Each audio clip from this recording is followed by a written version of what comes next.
Bab 2406, 9 putaran takdir cermin, subscribe Penatua. Setelah setiap tetes kekuatan aneh itu mengalir ke tubuh Hansen, umurnya mencapai 1787.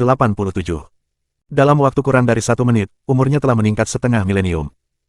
Aku ingin tahu berapa tahun yang telah diambil dari Extreme King. Tentunya ini tidak bisa semuanya. Hansen bertanya pada baju besi kristal hitam, mengarahkan tatapan rakus kemana tubuh pria itu berada. Armor kristal hitam mengabaikannya. Itu berbalik dan kembali ke Sea of Soul-nya. Sama seperti sebelumnya, itu tergantung di sudut laut jiwa tanpa bergerak 1 inci pun. Saat pria yang menyebut dirinya Tuhan dihancurkan, jauh sekali, di Istana Misterius, seorang pria mengerutkan kening dan berkata, Tuhan yang kosong. Bahkan jika boneka dewaku menyinggungmu, kau bisa saja hanya mengambil matanya. Sebaliknya, kamu benar-benar membunuhnya. Apakah kamu pikir aku takut padamu? Petik 2. Di jalan-jalan, Peramal melihat barang-barang pakaian dalam yang rusak di tangannya, lalu melepaskannya. Itu direduksi menjadi debu. Dia menghela nafas dan berkata, sayang sekali. Sulit untuk mendapatkan barang itu. Petik 2. Dia mengambil mangkuk Nyi yang jatuh ke tanah dan menyeka mangkuk itu dengan kain. Lalu, dia menyingkirkan mangkuk itu. Mengambil tandanya, yang bertuliskan, takdir, dia berjalan menyusuri jalan dan menghilang di tengah kerumunan.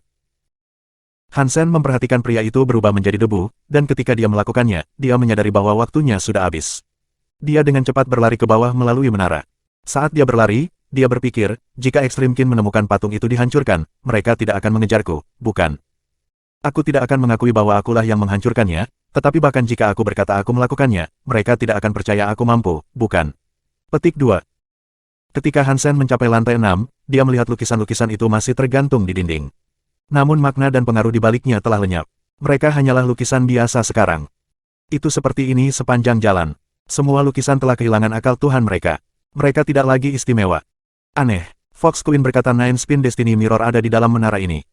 Kenapa aku belum melihatnya? Dengan pemikiran itu, Hansen memeriksa waktu dan menyadari bahwa dia masih punya 1 jam lagi. Jadi, dia memutuskan untuk melihat-lihat menara. Dia telah berjalan naik turun menara berkali-kali selama sebulan terakhir. Selain lukisan, pria itu satu-satunya yang ada di sana. Tidak ada cermin.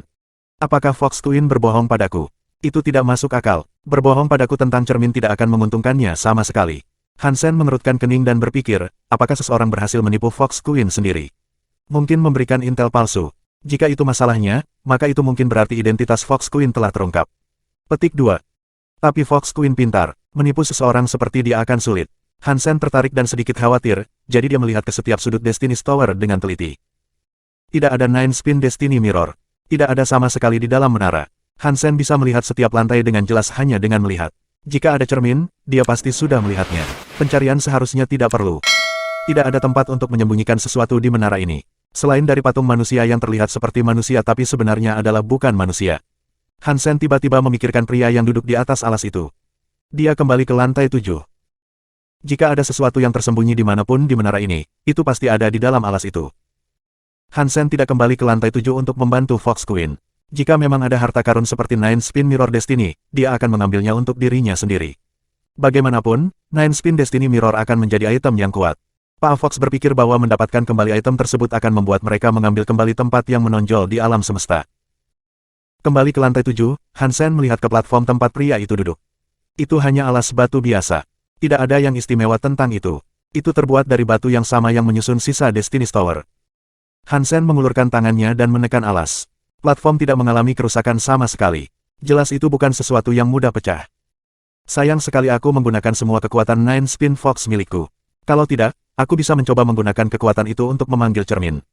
Hansen diam sejenak, lalu menjulurkan salah satu jarinya ke atas batu. Dia membiarkan tetesan darah jatuh ke alas. Darah itu diresapi dengan kekuatan sutra darah pulsa. Hansen ingin melihat apakah platform itu spiritual dalam kapasitas tertentu. Saat darah memercik ke batu, platform mulai bergetar. Darah kemudian bercampur menjadi tumpuan, dan itu bergetar lebih keras. Tiba-tiba, platform itu melayang ke udara. Itu melayang, enamel batunya retak dan mengelupas karena getaran yang hebat. Segera, wajah asli alas mulai terungkap. Beberapa saat kemudian, permukaan batu hancur total, menampakkan cermin batu di dalamnya. Ketika Hansen membiarkan tetesan darah lagi mengalir ke cermin batu, cahaya perak bersinar dari cermin. Di dalam permukaan reflektif, Hansen melihat bayangan rubah berekor 9 perak. 9 ekor itu berayun lembut, saat mata rubah kecil itu memandang Hansen. Berdengung. Cermin batu mulai terbang, berputar di sekitar Hansen. Cermin batu itu seukuran lesung dan alu, tapi itu menyusut sampai seukuran tangan Hansen. Itu mendarat di telapak tangannya, dan kemudian cahayanya benar-benar menghilang. Bayangan rubah berekor 9 di cermin telah hilang. Hansen mengangkat cermin, dan dia menyadari bahwa itu tidak lagi memantulkan apapun. Itu hanya sepotong batu putih keabu-abuan. Sekalipun dia mencoba memolesnya dengan kain lembut, cermin itu menolak menunjukkan pantulan. Tapi di bagian belakang cermin batu, Hansen menemukan ukiran rubah berekor 9. Itu seperti bayangan yang dilihat Hansen saat cermin bersinar. Tetesan darah telah lenyap, tampaknya menghilang ketika cermin batu diaktifkan. Hansen bermain-main dengan cermin batu untuk beberapa saat, tetapi dia tidak dapat menemukan cara menggunakannya. Dia tidak bisa mengaktifkan kekuatan cermin batu itu. Aku dapat mencoba menggunakan darah aku untuk mengendalikannya. Mungkin itu akan mengenali aku seperti yang dilakukan Jade Drum. Hansen menyingkirkan cermin batu itu dan menunggu sampai waktu keberangkatan tiba. Ketika waktu itu tiba, Destiny's Tower dibuka. Dengan cepat, dia bergegas keluar dari sana. Extreme King tampaknya tidak tahu apa-apa tentang apa yang terjadi di dalam Destiny's Tower, yang membuatnya merasa sangat lega. Dia mengucapkan selamat tinggal dan kembali ke kota bawah air planet Waterzone. Jika kamu sekuat itu, kamu seharusnya melakukannya lebih cepat. Jika hal seperti itu terjadi lagi, kamu tidak perlu menunggu sebelum menebas orang jahat itu. Bunuh beberapa dewa lagi, dan kita akan hidup lebih lama, kata Hansen ke armor kristal hitam di Sea of Soul-nya begitu dia kembali ke kamarnya. Tapi armor kristal hitam itu tidak bergerak. Itu berperilaku seperti biasanya, seperti benda mati. Ketika armor kristal hitam tidak bereaksi, Hansen membiarkannya. Dia beristirahat di rumah selama beberapa hari lagi, menunggu untuk melihat apakah Extreme King menyadari adanya perubahan di Destiny's Tower. Untungnya, Extreme King bukanlah orang bijak. Mereka tampaknya tidak memiliki petunjuk bahwa patung pria di dalam Destiny's Tower telah dihancurkan. Itu membuat Hansen merasa jauh lebih aman. Hansen, tubuh roh dewa super.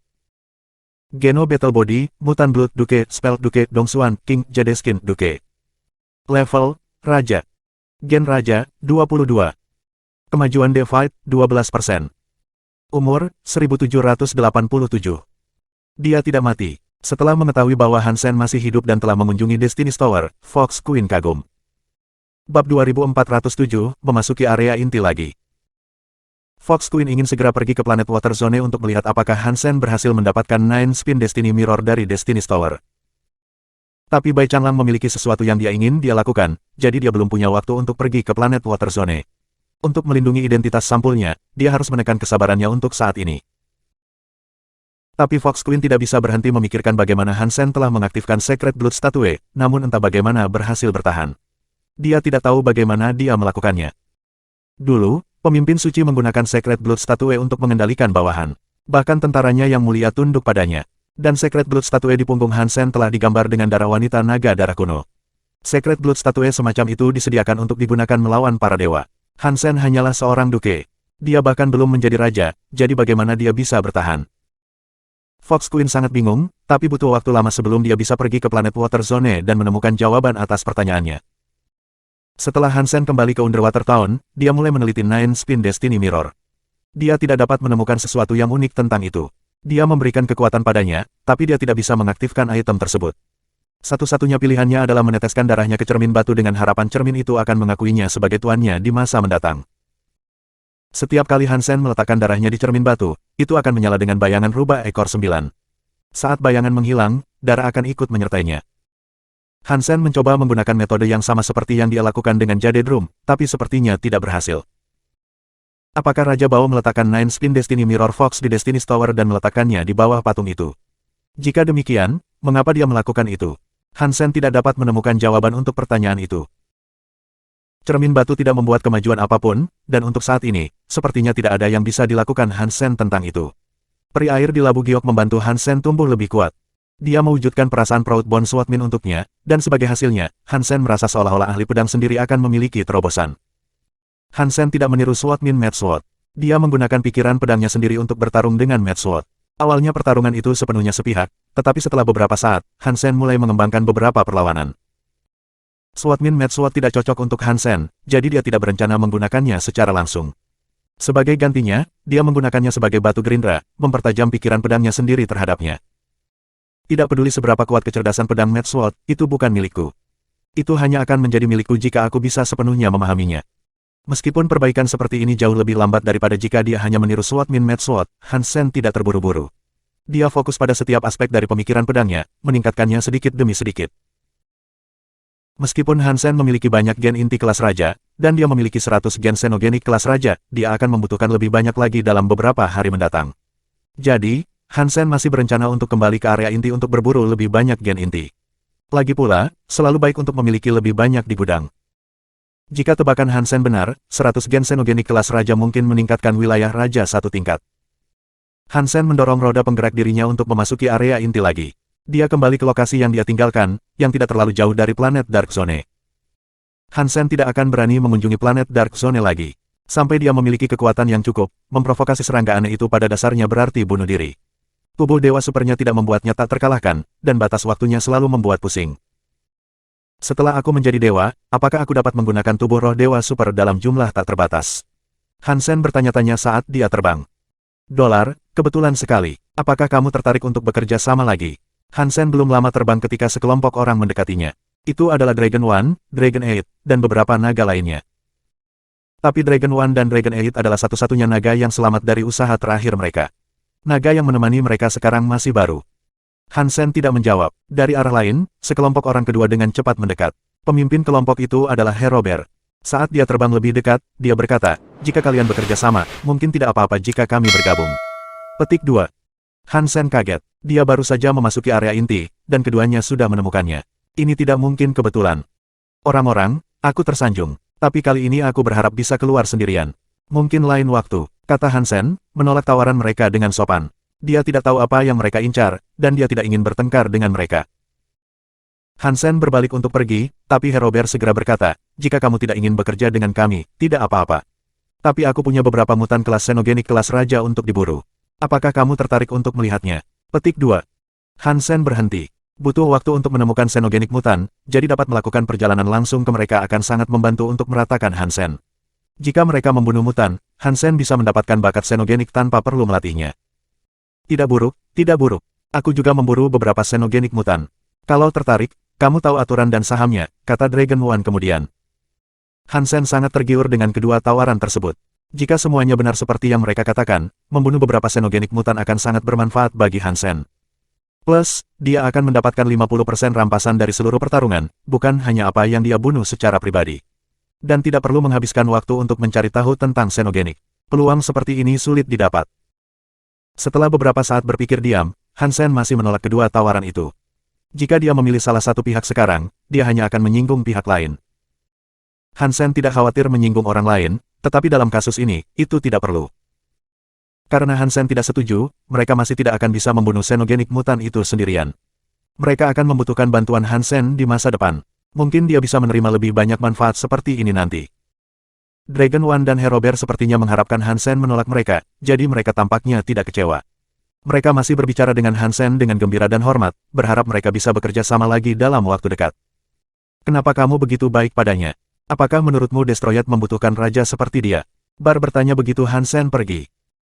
Herober adalah salah satu dari sedikit orang yang bisa membuat Bar mendengarkan. Jika Herober tidak ada di sana, dia akan melawan Hansen. Bukannya Bar tidak menyukai Hansen, dia hanya menikmati melawan orang-orang yang berkuasa. Herober mengangguk dengan tulus, dan dia berkata, ya, kita benar-benar membutuhkan seseorang seperti dia. Melihat Bar terdiam, Herober menghela nafas dan berkata, kita membutuhkannya karena dia lebih kuat dari kita. Tentu, anggota yang didewakan dari ras kita lebih kuat dari dia, tapi itu tidak terlalu penting karena mereka tidak dapat memasuki area inti. Petik 2. Jika mereka tidak bisa datang, maka mereka tidak bisa datang. Apa masalahnya? Bar mendengus kesal. Herober tersenyum dan berkata, bukan masalah besar. Tetapi jika kita ingin membunuh inti xenogenik yang didewakan di area inti, maka kita membutuhkannya. Apakah menurutmu Raja Destroyed kita bisa lolos dari xenogenik yang didewakan seperti yang dilakukan Dolar? Petik 2. Jika mereka tidak memiliki kekuatan area untuk membatasi kekuatan, seorang dewa xenogenik biasa tidak dapat membunuh aku, kata Bar. Kamu adalah raja terbaik yang kita miliki, tetapi berburu xenogenik yang didewakan hanya dengan kamu dan aku akan menjadi tugas yang mustahil. Kita mungkin berhasil, tetapi kita akan berkorban banyak. Dengan bantuan Dolar, itu bisa berubah. Tingkat keberhasilannya akan lebih tinggi, dan kita tidak akan berkorban sebanyak itu. Apa salahnya itu? Herober bertanya, menggelengkan kepalanya. Bab 2408, Tungku hampir kata demi kata, Naga Satu mengatakan hal yang sama kepada Raja Naga. Hansen tidak tahu apa yang mereka rencanakan, dan dia juga tidak ingin tahu. Dia terbang melalui ruang angkasa selama sekitar 1 jam sebelum dia menemukan sebuah inti xenogenik terbang melalui kegelapan. Xenogenik itu tampak sangat tidak biasa. Itu tergantung pada latar belakang ruang yang kosong seperti tungku pandai besi yang terbakar. Tubuhnya terlihat terbuat dari baja, dan tubuhnya yang terdiri dari roda gigi terbungkus dengan rantai yang tak terhitung jumlahnya. Inti merah menyala bersinar di atasnya. Hansen terbang langsung ke tungku besar, tapi sebelum dia berada dalam jangkauan, pembukaan tungku menembakkan semburan api ke arahnya. Itu tampak seperti gunung berapi yang meletus. Gelombang api yang sangat besar menyebar saat datang ke depan, dan dalam 1 detik, beberapa puluh mil tercakup dalam kobaran api yang mengamuk itu. Hansen merasa tubuhnya akan meleleh. Tanpa ragu-ragu, dia memanggil pistol laser ungu dan merah dan mengirimkan kekuatannya ke dalamnya. Dia menembakkannya ke tungku besar. Pistol laser melepaskan seberkas cahaya merah dan ungu. Cahaya ungu dan merah melesat menembus area api dan menghantam tungku besar bahkan tanpa melambat. Pang! Badan tungku itu lebarnya 10 meter. Sinar cahaya Hansen menembus tungku, lalu menyebar dari luka tusuk untuk memakan seluruh makhluk. Inti senjata serangga iblis memiliki kekuatan yang menghabiskan. Tidak buruk sama sekali. Satu-satunya hal yang membuat frustrasi adalah bahwa daya konsumsinya bekerja dengan lambat, dan radiusnya tidak sebesar area yang memakan makhluk asli. Hansen sangat menyukai senjata barunya. Tungku besar itu mengeluarkan api saat berputar. Tapi itu penuh dengan lubang setelah Hansen mengotak-atiknya dengan beberapa tembakan lagi. Akhirnya makhluk itu meledak. Api di dalam tungku meledak seperti kembang api saat makhluk itu meledak. Core Xenogenic King diburu, Smithy Furnace. Gen inti xenogenik ditemukan. Petik 2. Hansen terbang dan meraih cakar merah yang jatuh dari makhluk itu. Dia meletakkan cakar di sakunya dan terbang ke depan untuk menemukan hal lain untuk dibunuh. Setelah terbang selama setengah jam atau lebih, Hansen menemukan salah satu dari tungku itu. Dia bergegas dan meledakkan tungku, menerima gen xenogenik inti lain untuk masalahnya. Bagian dari area inti ini tampak seperti ruang yang didedikasikan untuk tungku. Setelah 10 jam melonjak, Hansen berhasil membunuh total 6 tungku. Meskipun tidak ada dari mereka yang memberinya jiwa binatang, kemampuan untuk memanen gen xenogenik saja sudah menyenangkan Hansen. Kalau terus begini, aku akan menjadi sangat kaya. Hansen sangat senang dengan kemajuan yang dia capai sejauh ini, jadi dia terus terbang ke depan. Setelah beberapa saat dalam perjalanan, dia menemukan tempat yang dihuni oleh banyak asteroid. Dia juga melihat tungku terbang lainnya. Saat Hansen melihat lebih dekat, dia memperhatikan bahwa tungku ini berbeda dari semua tungku lain yang dia temui sejauh ini. Tungku lainnya tingginya sekitar belasan meter, dan terbuat dari baja hitam tanpa ciri. Namun, tungku ini hanya setinggi 3 atau 4 meter. Itu terbuat dari tembaga, dan inti tungku serta api di dalamnya adalah perunggu. Hal yang paling aneh tentang yang satu ini, adalah bahwa ada pedang yang mencuat darinya. Pedang itu hampir seluruhnya ditelan oleh api. Itu sangat merah, dan ada sesuatu tentang itu yang sangat menarik perhatian. Apakah ini subspesies lain dari tungku terbang? Ada pedang di dalamnya. Ini terlihat berkelas lebih tinggi dari tungku hitam itu, tapi kekuatan yang kurasakan darinya sepertinya tidak lebih kuat. Tungku lainnya adalah raja dari tingkat pertama atau kedua. Tapi orang ini memiliki area paling banyak di tingkat ketiga atau keempat. Hansen datang untuk membunuh xenogenik, jadi dia tidak memikirkannya lagi. Dia mengeluarkan senjatanya dan menembakkan lebih banyak sinar merah dan ungu ke tungku. Tungku itu berada di atas asteroid raksasa. Ia bernapas, menghirup semacam kekuatan dari alam semesta. Setiap nafas membuat api menyala terang dan panas. Sinar cahaya merah dan ungu Hansen mendarat di tungku tembaga, meniup sebagian besar makhluk itu. Tungku tembaga jatuh menjauh dari posisinya, memantul dari asteroid lain saat terbang. Api tembaga dari tungku juga menghantam asteroid, meninggalkan jejak api yang membakar. Hansen kaget. Core Demon Bug Gun adalah mutan King Beast Soul, tapi tembakannya tidak dapat menembus tungku tembaga. Seberkas cahaya hanya merusak permukaan alam, dan kekuatan konsumsi tidak dapat menempel. Tungku tembaga itu sendiri tidak lama kemudian terlihat sangat marah. Itu memuntahkan geyser api yang panjang, melampiaskan amarahnya seperti iblis yang menyala-nyala. Hansen tidak merasa kasihan pada makhluk itu. Dia baru saja menembakkan senjatanya lagi. Di dalam, dia berpikir, aku harus menyerang secepat yang aku bisa. Tubuh tungku tembaga ini tidak lemah, tapi jika aku menembaknya beberapa kali lagi, aku pasti bisa memecahkannya. Petik 2. Sinar ungu dan merah terbang ke arah tungku lagi, tapi tungku melepaskan cahaya merah yang mencegat sinar itu. Sepertinya cahaya merah yang menyala berasal dari pedang di dalam tungku. Pang! Dua kekuatan saling memukul, dan tabrakan itu menghasilkan percikan api yang indah. Kemudian, yang mengejutkan Hansen, percikan api mulai keluar dari pedang di dalam tungku. Tapi pedangnya tidak putus. Sinar dari Core Demon Bug Gun disebarkan oleh dampaknya, dan menyebar tanpa berbahaya ke jangkauan ruang angkasa. Pedang di dalam tungku membuat suara mendesis. Api di dalam tungku tembaga muncul dan berderak seperti sedang berbicara dengan pedang. Area api berwarna tembaga menutupi seluruh galaksi, membungkus Hansen dan tungku. Tapi Hansen tidak bisa merasakan panasnya. Itu seperti area api tembaga adalah semacam fatamorgana. Area api tembaga semakin intensif, dan pedang menjadi semakin panas. Itu berubah menjadi emas tembus pandang, dan simbol aneh muncul di sepanjang panjangnya. Hansen merasa ketakutan terbangun di dalam dirinya. Dia dengan cepat mengangkat dan menembakkan senjatanya beberapa kali lagi. Tapi pedang itu terbang dan menari, mengenai setiap proyektil dengan lampu pedangnya. Area api tembaga masih ada, dan pedang itu terus menyerapnya. Tubuh pedang emas menjadi kristal hijau, dan dibakar dengan api tembaga. Itu tampak cantik dan mengganggu. Hansen mengerutkan kening. Pedang itu tampak sangat kuat. Cukup kuat untuk menakut-nakuti dia. Ini adalah xenogenik yang kuat. Itu hanya tingkat ketiga atau keempat, tetapi kekuatan areanya meningkatkan pedang di dalam tungku ke tingkat yang luar biasa. Kekuatan pedang setidaknya setengah dewa, pada titik ini. Ini luar biasa. Hansen kaget, tapi dia tidak ingin mundur sekarang. Dia memanggil Move Mountain Area, penasaran untuk melihat seberapa kuat xenogenik tungku khusus ini sebenarnya. Pedang kristal itu terbakar dengan api tembaga. Pedang itu mengerang saat menghancurkan langit. Itu teleport ke hati Hansen. Hansen mengarahkan pukulan ke pedang terbang. Armornya dijiwai dengan Move Mountain Area, jadi pertahanannya akan sangat kuat. Hansen tidak perlu takut dengan kekuatan yang dipegang oleh pedang. Pang! Ujung pedang menghantam tinju Hansen. Pedang itu mengukir luka dalam di tangan lapis baja, dan darah mulai menetes. Bab 2409, Pedang dari Tungku, Subscribe Penatua. Pedang yang sangat kuat, Hansen menundukkan kepalanya dan menatap tinjunya. Meskipun dijiwai dengan Move Mountain Area, armor yang menutupi tinjunya telah diiris bersih. Jari-jarinya berdarah. Dia hanya bersyukur bahwa tulangnya tidak rusak. Pedang dari Tungku datang untuk menyerang kedua kalinya, tapi serangan ini akan lebih sulit dari yang terakhir. Pedang itu bergerak sangat cepat sehingga Hansen hampir tidak bisa mengikutinya dengan matanya. Kaca. Hansen meraih bilah pedang dari Tungku, yang mengeluarkan lebih banyak aliran darah dari tangannya. Dia terus menggenggam pedangnya. Pedang dari Tungku itu bergetar seolah mencoba bergerak maju, tetapi Hansen memegang erat-erat dan menahan pedangnya. Api tungku tembaga berkobar lebih tinggi. Area kebakaran menutupi semuanya lagi. Pedang dari Tungku menyerap api itu, dan pedang itu menjadi semakin transparan. Kekuatannya meningkat, dan itu mendorong ke arah hati Hansen lagi.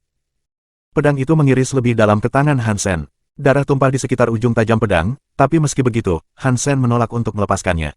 Dia memulihkan cengkeramannya pada pedang, mengencangkan tangannya saat dia mencoba untuk menarik kembali pedang dari Tungku. Ujung pedang dari Furnace hampir menyentuh dada Hansen. Pedang kristal hijau itu tampak seperti ular berbisa saat itu bergetar dan menggeliat di tangan Hansen. Itu mencoba untuk menyerang jantungnya, tapi gerakannya telah dibatasi. Tungku tembaga sedang naik, menarik energi dari galaksi yang mengelilinginya. Api menyala semakin tinggi dan semakin panas. Area api perunggu mencakup segalanya lagi. Pedang dari Tungku menyerap area api, dan menerima dorongan kekuatan yang saleh. Itu melepaskan tingkat kekuatan yang sulit dibayangkan. Itu meluncur ke depan melalui tangan Hansen, tak terhentikan. Kaca.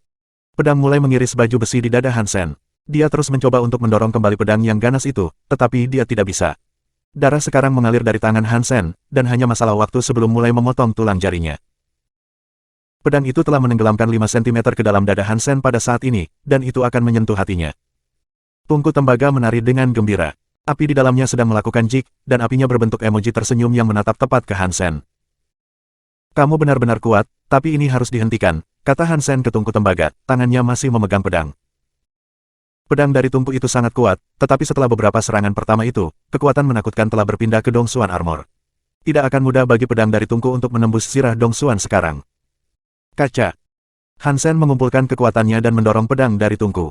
Cengkeramannya pada pedangnya seharusnya lemah, tapi tidak peduli seberapa keras pedang itu berusaha melawan, itu tidak bisa lepas dari cengkeraman Hansen. Api Tungku tembaga menyala lagi dan melepaskan area api lagi. Area kebakaran itu sendiri tidak berbahaya, tapi itu menggosok pedang dari Tungku dengan jumlah yang mengkhawatirkan. Setiap kali area api muncul, itu membuat pedang dari Tungku menjadi lebih kuat. Dan kemampuan buffing itu tampaknya tidak terbatas. Karena pedang dari Tungku semakin kuat setiap saat, itu berarti efek area dapat ditumpuk.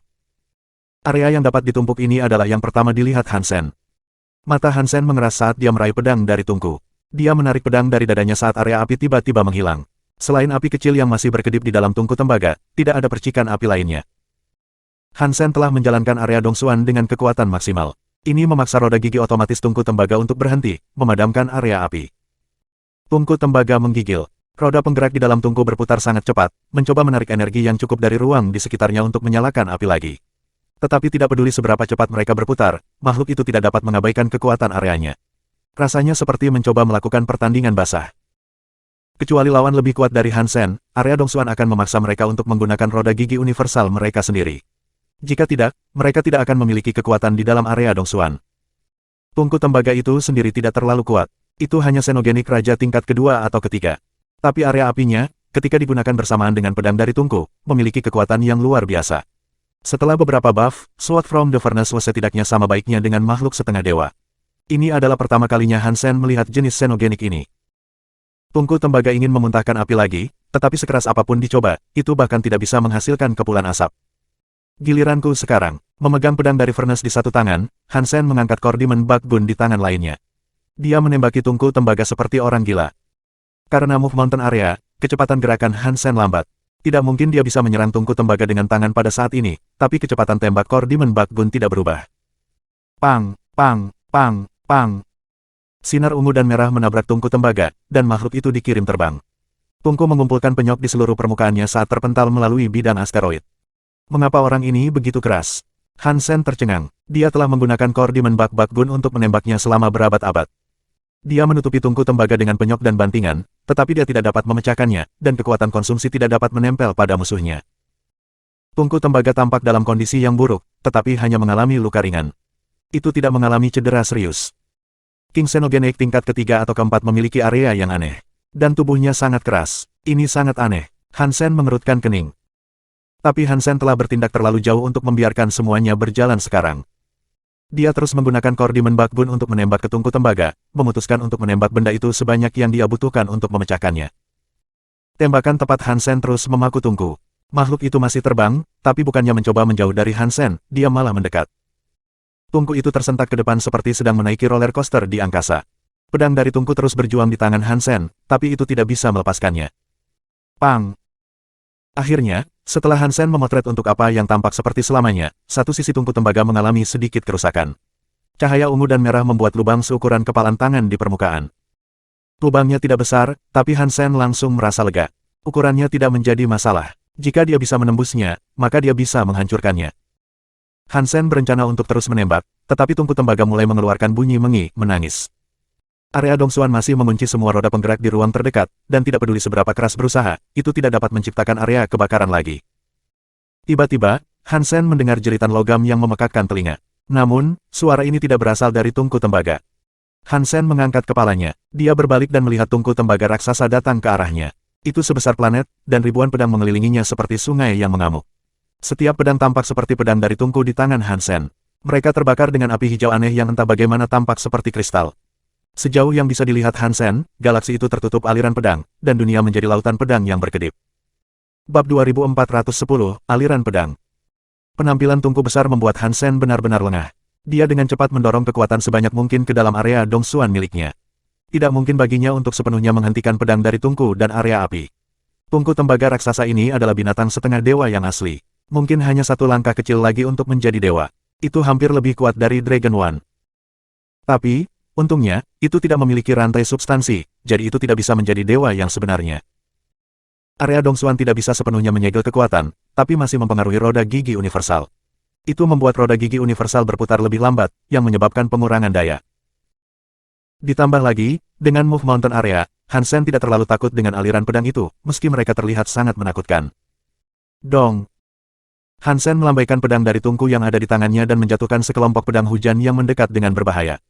Tapi pada akhirnya, hujan pedang terlalu banyak untuk dilawan, dan masing-masing pedang itu memiliki kekuatan yang menakutkan.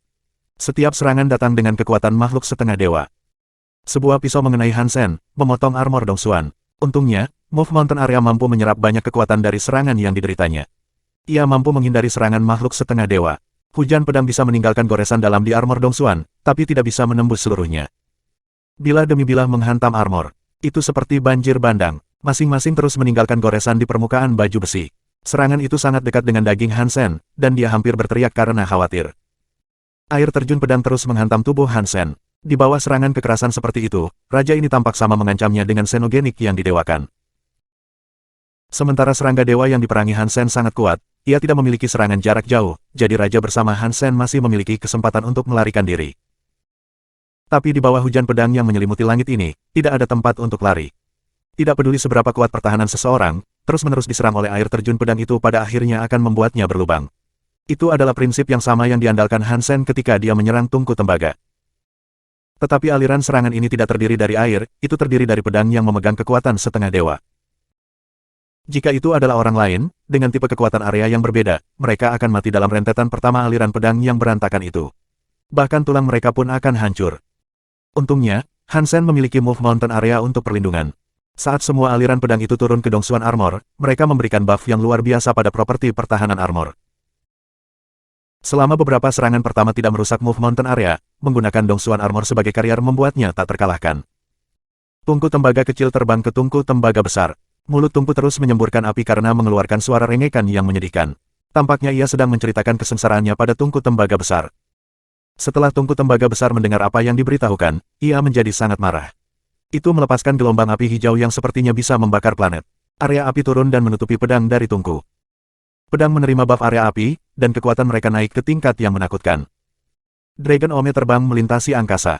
Setelah Herober pergi, dia pergi berkeliling, mengikuti arah yang diambil Hansen. Dia terus bergerak, tapi dia tidak melihat Hansen.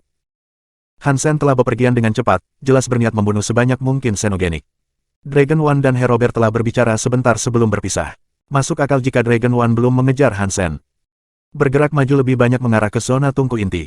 Tungku inti terkuat setengah jalan menuju pendewaan. Ia belum memiliki rantai substansinya sendiri, tetapi lebih kuat dari kebanyakan makhluk setengah dewa. Dan ada pedang menakutkan di dalam tungku itu. Banyak raja dan setengah dewa telah menghadapinya, tetapi tidak satupun dari mereka yang mampu membunuhnya. Aku bertanya-tanya mengapa dolar menuju ke sana. Apakah dia akan melawan tungku inti sendirian? Dragon One melihat ke depan dan mengerutkan kening. Dia masih berjalan maju, tapi dia tiba-tiba menoleh ke belakang. Dia melihat bayangan datang ke arahnya. Dragon One memperhatikannya dengan curiga, dan ketika dia melihat orang itu dengan jelas, dia mengangkat alisnya karena terkejut. Herober. Kebetulan sekali, kita bertemu lagi secepat ini. Herober tersenyum dan terbang menuju Dragon One, berhenti tepat di depannya. Dragon One dan Herober saling memandang. Mereka berdua pintar, jadi mereka berdua tahu apa yang diinginkan satu sama lain. Herober, jika kamu berhenti sekarang, kita akan meninggalkan Gunung Indah. Itu akan menjadi milikmu dan yang destroyed lainnya, Dragon One menawarkan dengan tenang. Herober tertawa. Dragon One, beri aku dolar. Kami tidak ingin Gunung Indah. Naga bisa menyimpannya. Petik 2. Sepertinya kita harus menggunakan trik kita sendiri, kata Dragon One dengan seringai liar. Tidak peduli apa, dolar akan menjadi milik destroyed, Herober menanggapi dengan dingin. Bahkan jika itu yang kamu inginkan, dia mungkin tidak akan pergi denganmu, balas Dragon One. Herober mulai mengatakan sesuatu, tapi kemudian dia melihat beberapa nyala api hijau di kejauhan. Cahaya terpantul dari awan debu yang muncul dari kekacauan, dan pedang yang tak terhitung jumlahnya dapat terlihat terbang dengan latar belakang berdebu. Dolar pergi ke tungku inti. Wajah Herober berubah. Dragon One mengerutkan kening. Sepertinya begitu. Wajah Herober berubah, tapi pada akhirnya, dia tertawa dan menatap Dragon One. Dia berkata, dia benar-benar berani masuk ke sana. Apakah dia ingin membunuh tungku inti? Tidak buruk. Sekarang kita bisa mengukur seberapa kuat dia. Kamu pasti ingin tahu juga, kan? Petik 2.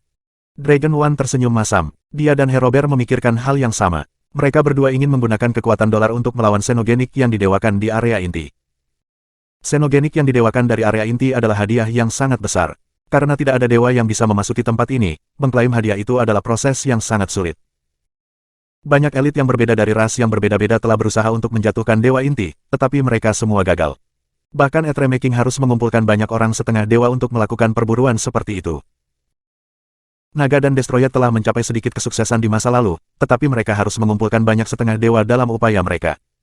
Itu juga berarti mereka kehilangan banyak orang dalam pertempuran, dan ketika keuntungan dibagi di antara mereka yang tersisa, tidak pernah ada banyak untuk setiap orang.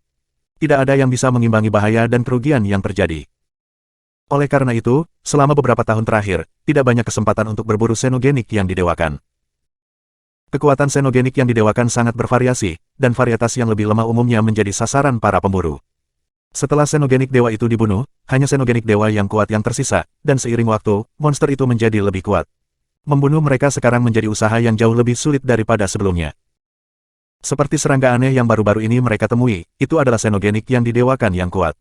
Bahkan jika mereka mengumpulkan banyak elit setengah dewa, kecil kemungkinannya untuk benar-benar mengalahkan makhluk mengerikan itu. Bab 2411, Pertahanan Tak Terkalahkan, Subscribe Penatua. Orang-orang seperti Hansen, yang dapat bertahan dari konflik dengan Xenogenik yang didewakan, sangat membantu ketika harus menghapus Xenogenik yang didewakan. Herober dan Dragon One sama-sama tahu pentingnya merekrut dolar untuk tujuan masing-masing. Bahkan Partai Extreme King akan bersedia mempekerjakan Hansen untuk memperjuangkan mereka. Raja ingin memburu makhluk dewa, dan Extreme King terkadang bisa melakukan itu, tetapi hanya jika mereka menemukan dewa yang lemah. Makhluk dewa yang lebih kuat terlalu sulit untuk ditangani bahkan oleh Extreme King. Herober dan Dragon One saling pandang, lalu terbang menuju area api di waktu yang hampir bersamaan. Ini terlihat sangat buruk. Tungku inti baru saja memicu area kebakaran ketiganya. Pedang dari tungku ini cukup kuat untuk membunuh elit setengah dewa sekarang. Ketika Herober bisa melihat medan perang dengan lebih baik, dia tidak bisa menahan cemberut. Tungku inti tetap hidup sementara Xenogenik yang didewakan terbunuh di sekitarnya karena area kekuatan dan api terlalu menakutkan. Ini tidak seperti belum pernah ada yang mencoba mengalahkannya sebelumnya. Sekelompok setengah dewa telah bekerja sama untuk menyerang makhluk itu sebelumnya, tetapi usaha mereka gagal di bawah hujan pedang itu. Beberapa elit setengah dewa bahkan terbunuh sebelum mereka bisa melarikan diri. Hujan pedang yang besar dan area api yang menumpuk adalah mimpi buruk bagi para raja yang menantang binatang buas ini. Itu bukanlah sesuatu yang dapat diatasi hanya dengan mengumpulkan lebih banyak orang untuk melawannya. Dragon One mengangguk. Area kebakaran sudah 3 kali bertumpuk. Bahkan Dragon 13 generasi terakhir kita, yang memiliki pertahanan terkuat, tidak akan mampu memblokir ini. Dan dia setengah dewa. Petik 2. Saat mereka berbicara, mereka dengan hati-hati menjaga diri di luar area kebakaran. Mereka tidak berani masuk. Ada 3 buff area api dan sungai pedang di depan mereka. Jika mereka masuk ke dalam, mereka tidak akan keluar hidup-hidup. Ditambah, tungku inti itu sedang menyeduh area api keempatnya. Tapi saat mereka mengintip dari balik kabut pedang, wajah mereka berubah. Hansen terbungkus cahaya biru, dan sungai pedang membasahi tubuhnya dari setiap sudut. Itu sangat menakutkan sehingga kedua setengah dewa itu merasa sedikit mati rasa saat melihatnya. Aliran pedang menakutkan itu menghantam tubuh Hansen, tapi mereka tidak bisa menembus pertahanan armornya. Hansen tergantung di udara saat pedang kristal hijau yang tak terhitung jumlahnya dari Furnace datang melonjak untuk menyerangnya, lalu terpental seperti terbuat dari kayu murah. Melawan baju besi Hansen, pedang menakutkan yang bisa membunuh makhluk setengah dewa itu tidak lebih dari tetesan hujan. Ledakan. Saat mereka menyaksikan, roda penggerak dan rantai tungku inti bergerak, membuka tungku sehingga dapat menyerap energi universal. Kemudian pintu masuk tungku menyemburkan gunung api hijau. Area api baru menyebar, lalu menetap di atas pedang dari tungku. Pedang dari tungku menyerap area api dan mengkristal lebih jauh. Banyak pedang sekarang tampak seperti perhiasan hijau. Mereka bersinar dengan cahaya dan api, dan masing-masing dari mereka tampak seperti senjata mitos legenda. Area kebakaran keempat, bibir Herober membentuk garis tipis. Dragon One tampak murung. 4 area kebakaran sekarang sedang menggosok pedang dari tungku. Setiap pedang sekarang memegang kekuatan makhluk setengah dewa teratas. Masing-masing setara dengan kekuatan Dragon One. Ada banyak pedang, dan pedang itu berputar-putar di angkasa seperti badai kristal yang marah. Jika tungku inti itu bisa keluar ke alam semesta Geno, itu bisa memusnahkan banyak ras yang lebih tinggi. Badai pedangnya seperti pasukan Xenogenik setengah dewa. Tentu saja, tungku inti juga memiliki kelemahan. Setiap kali ia menyerap tenaga dari alam semesta, ia memikul beban untuk melemparkan area api lain. Setiap area kebakaran yang dilemparkannya memiliki tekanan pada kekuatannya, sehingga tidak dapat terus menumpuk kekuatan area tersebut selamanya. 4 buff area api hampir semua tungku inti bisa bertahan. Jika area api terus menumpuk, tungku itu sendiri mungkin akan melengkung dan meleleh karena tekanan. Jika tungku tidak cukup beruntung untuk menghadapi Xenogenik dewa yang kuat, dewa tidak akan membiarkan area api menumpuk sebanyak itu. Dewa hanya akan menghancurkan badai pedang dan menghancurkan tungku dalam satu pukulan. Tapi saat ini, tungku telah berhasil membangun 4 lapisan area api. Kekuatan yang dimilikinya sekarang benar-benar menakutkan. Itu bukanlah sesuatu yang dapat ditangani oleh Xenogenik yang didewakan secara normal.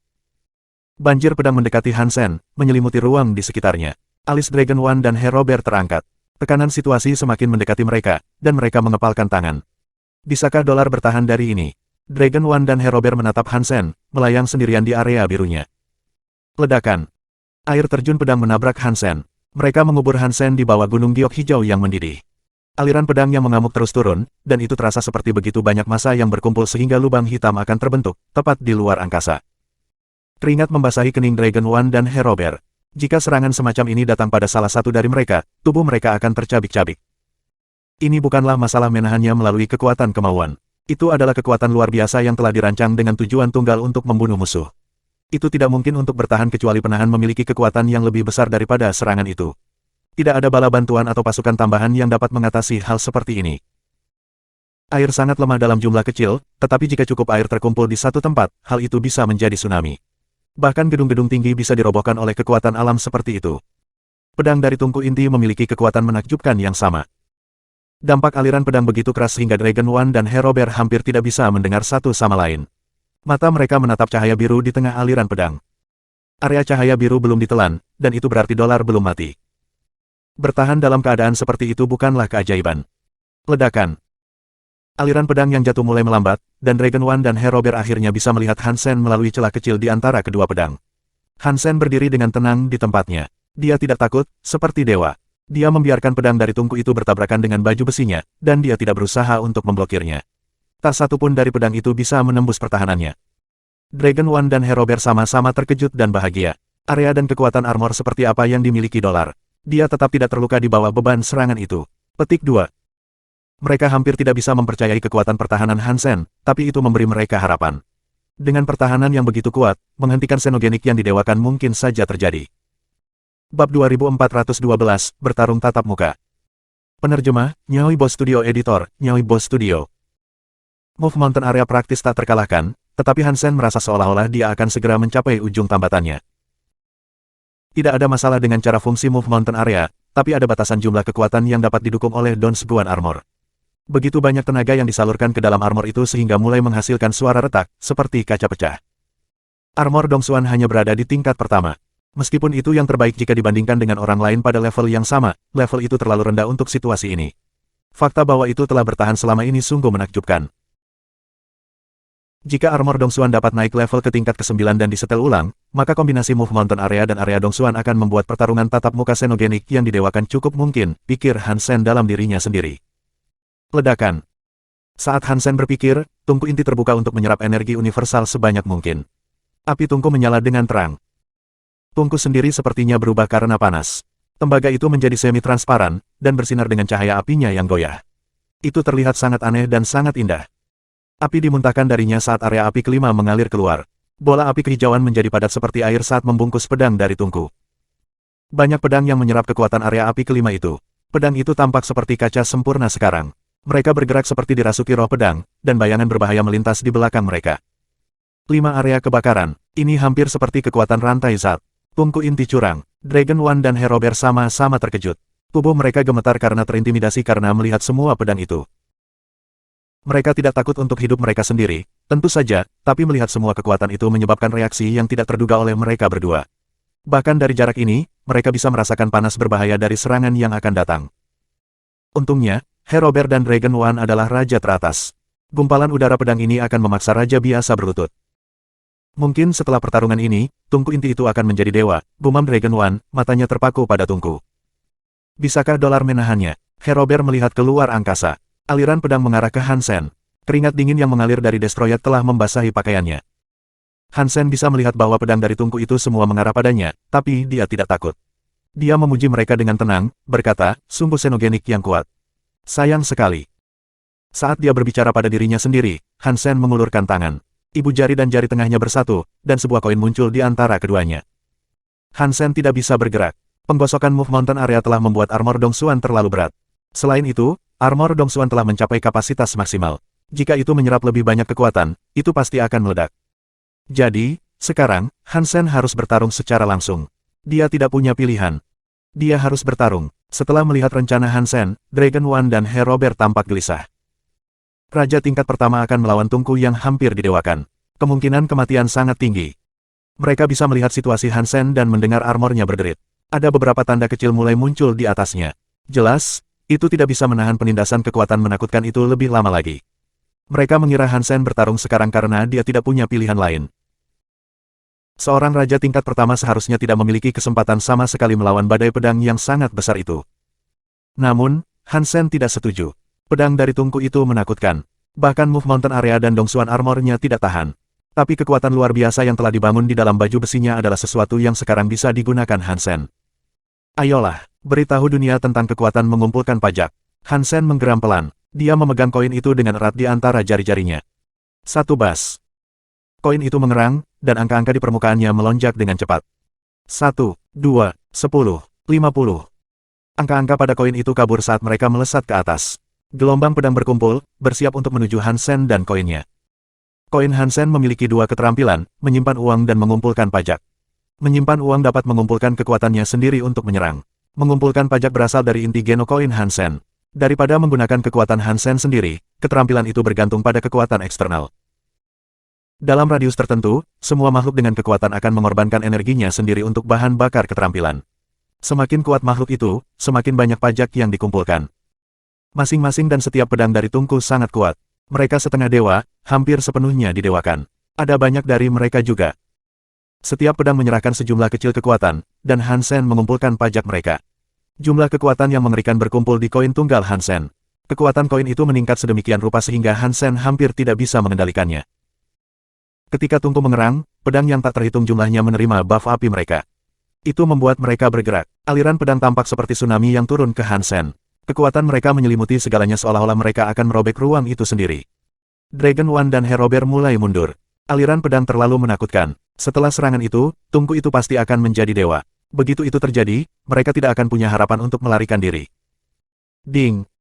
Hansen akhirnya menembakkan koinnya ke tungku penempaan. Itu terbang menuju tungku dalam seberkas cahaya emas. Kekuatan koin itu berada di luar kendali Hansen, dan dia tidak punya pilihan selain menembakkannya. Jika tidak, benda itu akan meledak dan membawanya bersamanya. Saat koin terbang, jumlahnya terus meningkat, mengumpulkan kekuatan dari area di sekitarnya. Cahaya koin, dibandingkan dengan banyak cahaya pedang, sangat kecil. Kilau kecilnya bukanlah sesuatu yang luar biasa. Tapi ketika pedang dari tungku itu bersentuhan dengan koin, mereka patah. Mereka lemah seperti gelembung sabun, dan cahaya emas terus menuju ke tungku tembaga. Dragon One dan Herober mundur. Mereka melihat Hansen menembakkan koinnya, tetapi karena aliran pedang yang deras, mereka tidak dapat melacak cahaya emas kecil itu. Aliran pedang menakutkan mendekati tubuh Hansen, dan koin itu bersentuhan dengan tungku tembaga. Kemudian, itu menghasilkan suara logam yang renyah. Itu tidak keras, tapi anehnya jelas di tengah-tengah suara gemuruh pedang yang parau. Dragon One dan Herober berbalik untuk melihat, mata mereka menemukan tungku raksasa. Mereka melihat koin ditanam di tungku. Kemudian, di detik berikutnya, koin itu benar-benar ada di dalam tungku. Dan kemudian konstruksinya menyusut. Bab 2413, Tungku Meledak, Subscribe Penatua. Tungku telah menjadi semi-transparan di bawah panas apinya sendiri. Koin itu menghantam sisi tungku dengan sangat kuat sehingga mulai runtuh dengan sendirinya. Sebuah lubang kecil terbentuk di permukaan, dan koin itu menghilang ke dalam lubang itu. Rasanya seperti waktu berhenti. Dragon One dan Herober tidak melihat koin itu keluar di sisi lain, jadi mereka berasumsi bahwa koin itu masih menempel di tungku tempat ia awalnya mendarat. Mereka ragu koin itu akan memiliki kekuatan yang cukup untuk menembus tungku. Tapi kemudian mereka membeku karena tidak percaya. Seluruh tungku meledak, seolah-olah lubang hitam telah terbentuk di tengah tungku, semuanya runtuh dengan sendirinya. Tungku besar itu dipelintir menjadi sepotong kecil logam. Dan proses meminimalkan ini berlanjut tanpa henti. Rasanya seperti kaleng soda dihancurkan di bawah kaki seseorang. Tenaga di dalam tungku terus meruntuhkan strukturnya. Tungku raksasa semakin kecil, dan semakin kecil. Akhirnya, tungku itu tidak lebih dari sebuah titik cahaya. Kemudian meledak seperti supernova. Gelombang kejut ledakan mengguncang bagian angkasa itu. Puing dan kehancuran menyebar kemana-mana, jauh melampaui apa yang bisa dilihat mata. Dragon One dan Herober terlempar oleh kekuatan menakutkan itu. Ketika Dragon One dan Herober berkumpul cukup untuk melihat sekeliling, mereka melihat bahwa tungku tembaga raksasa telah direduksi menjadi debu kosmik. Semua pedang dari tungku telah retak karena entitas induk mereka telah dimusnahkan. Mereka menciptakan rangkaian ledakan, satu demi satu. Rasanya seperti menonton acara kembang api raksasa alam semesta. Hansen masih berdiri di sana tanpa terpengaruh. Dragon One dan Herober saling memandang. Ini bukan hanya tampilan pertahanan tinggi. Dolar telah sepenuhnya memusnahkan makhluk yang hampir didewakan. Itu adalah serangan yang sangat kuat, untuk sedikitnya. Bahkan setengah dewa kelas atas tidak bisa menahan aliran pedang seperti yang baru saja dia lakukan. Mengerikan, Dragon One dan Herober memikirkan hal yang sama pada saat bersamaan. Mutan Xenogeneik King diburu, Core Smithy Furnace. Jiwa binatang diperoleh. Petik 2. Hansen kaget, belum ada pengumuman tentang gen Xenogeneik yang ditemukan. Sekarang Hansen memahami bagian paling menakutkan dari kekuatan koin itu bahkan telah menghancurkan gen Xenogeneik di dalam makhluk itu. Serangan itu adalah kekuatan tungku yang berbalik melawannya. Pedang dari Furnace terlalu kuat untuk ditahan. Setiap kekuatan dari masing-masing pedang telah dikumpulkan. Masing-masing mungkin telah mencapai tingkat dewa, dan begitulah cara Hansen mampu mengalahkan tungku. Saat Hansen hendak melihat jiwa binatang buas yang diberikan tungku padanya, dia melihat sesuatu berkedip jauh.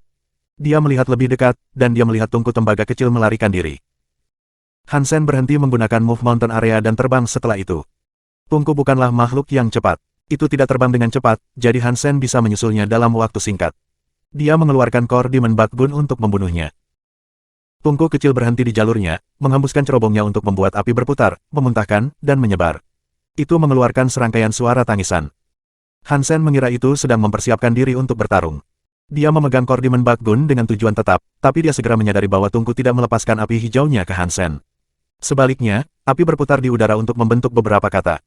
Raja, ampuni, aku. Hansen terkejut. Dia menurunkan senjatanya, melepaskan jarinya dari pelatuk. Tungku kecil, menyadari bahwa Hansen tidak menyerang, mengeluarkan beberapa api hijau lagi. Itu membentuk-bentuk lebih banyak kata. Aku bersedia menjadi budakmu. Sialan, orang ini sangat pintar, pikir Hansen kaget. Xenogenik yang dia lihat sejauh ini di area inti tidaklah cerdas. Bahkan serangga yang didewakan tidak pintar seperti makhluk tingkat tinggi biasa. Tapi kecerdasan tungku kecil itu sama dengan makhluk tingkat tinggi. Apa yang bisa kamu lakukan untuk aku? Hansen bertanya, melihat ke tungku. Hansen tidak berpikir dia bisa membawa inti xenogenik ke dalam alam semesta Geno. Bahkan jika dia menerima jasanya, itu harus tetap berada di area inti. Tungku mengerti Hansen, jadi itu menyemburkan lebih banyak api hijau untuk membentuk kata-kata. Aku bisa memberikan arahan kepada rajaku, karena aku akrab dengan tempat ini. Pah, Hansen tertawa. Dia pikir tungku kecil itu sangat berbakat. Bukankah kamu akan membenciku karena membunuh saudara-saudaramu? Hansen bertanya, mengangkat alis ke tungku kecil. Tungku besar itu tampak seperti sosok orang tua bagi tungku kecil. Akan berisiko memiliki pelayan yang membencinya. Tungku kecil itu menyemburkan lebih banyak api dan berkata, kami adalah jenis yang sama, tetapi tidak ada garis keturunan yang menghubungkan. Jika itu masalahnya, maka aku akan mengizinkan kamu untuk hidup. Silakan dan pimpin jalan, kalau begitu. Jika kamu mencoba sesuatu yang lucu, aku akan membunuh kamu. Hansen mengira tungku kecil itu lucu. Dia menyukai hal itu, jadi dia tidak bisa memaksa dirinya untuk membunuhnya. Dia akan menyimpannya untuk saat ini, dan melihat apakah itu benar-benar ingin memberinya petunjuk yang baik atau tidak. Jika itu benar-benar ingin melayaninya, maka memiliki teman yang tahu tentang inti akan berguna. Di masa depan, dia bisa menghindari secara tidak sengaja masuk ke wilayah xenogenik yang kuat. Mengalami kecelakaan lagi akan menjadi buruk. Jangan khawatir, rajaku. Aku akan memimpin jalan. Aku akan hidup untuk raja, dan aku akan mati untuk raja.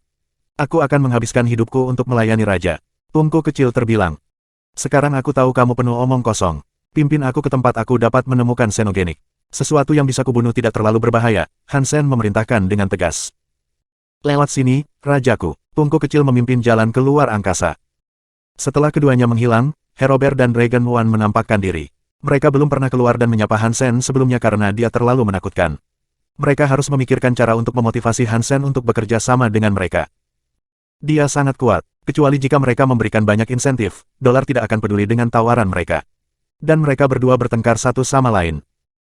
Namun, sebelum mereka dapat menawarkan kepadanya porsi yang lebih besar dari hadiah, mereka harus berkonsultasi dengan orang-orang mereka sendiri. Brother Dragon One, aku punya saran. Aku ingin tahu apakah kamu tertarik untuk mendengarkannya. Herober menatap Dragon One. Kerjasama, Dragon One bertanya, menatap Herober. Kamu memiliki pemikiran yang sama, saudara. Herober terkejut. Dragon One tersenyum. Sepertinya kita cocok satu sama lain. Kita harus pergi ke tempat yang bagus dan mendiskusikan detailnya. Petik 2. Pikiranku persis. Setelah kamu, tuan yang baik. Dia Robert tersenyum. Tungku memandu Hansen ke depan. Dia masih curiga dengan bantuannya, tetapi tungku kecil itu tidak melakukan trik apapun. Mereka pergi ke suatu tempat dengan sejumlah kecil raja xenogenik. Mereka adalah makhluk yang bisa dibunuh oleh Hansen dengan mudah. Dia berhasil mendapatkan 20 gen inti xenogenik hanya dalam beberapa hari. Dia semakin yakin bahwa dia akan menemukan lebih banyak xenogenik dengan tungku daripada jika dia tetap sendirian. Bab 2414, Reruntuhan Dewa Pertempuran. Miss Mirror duduk di depan komputernya. Dia melihat informasi di layar, terkunci dalam pemikiran yang dalam. Semua dokumen yang berkaitan dengan Hansen. Itu semua yang telah dicatat tentang dirinya sejak pertarungan ketika Kong Fei memadamkan dan menyalakan kembali lentera. Itu memberitahu dia tentang semua yang dia lakukan, sampai dia menyamar sebagai bayi. Semua catatannya ada di sana.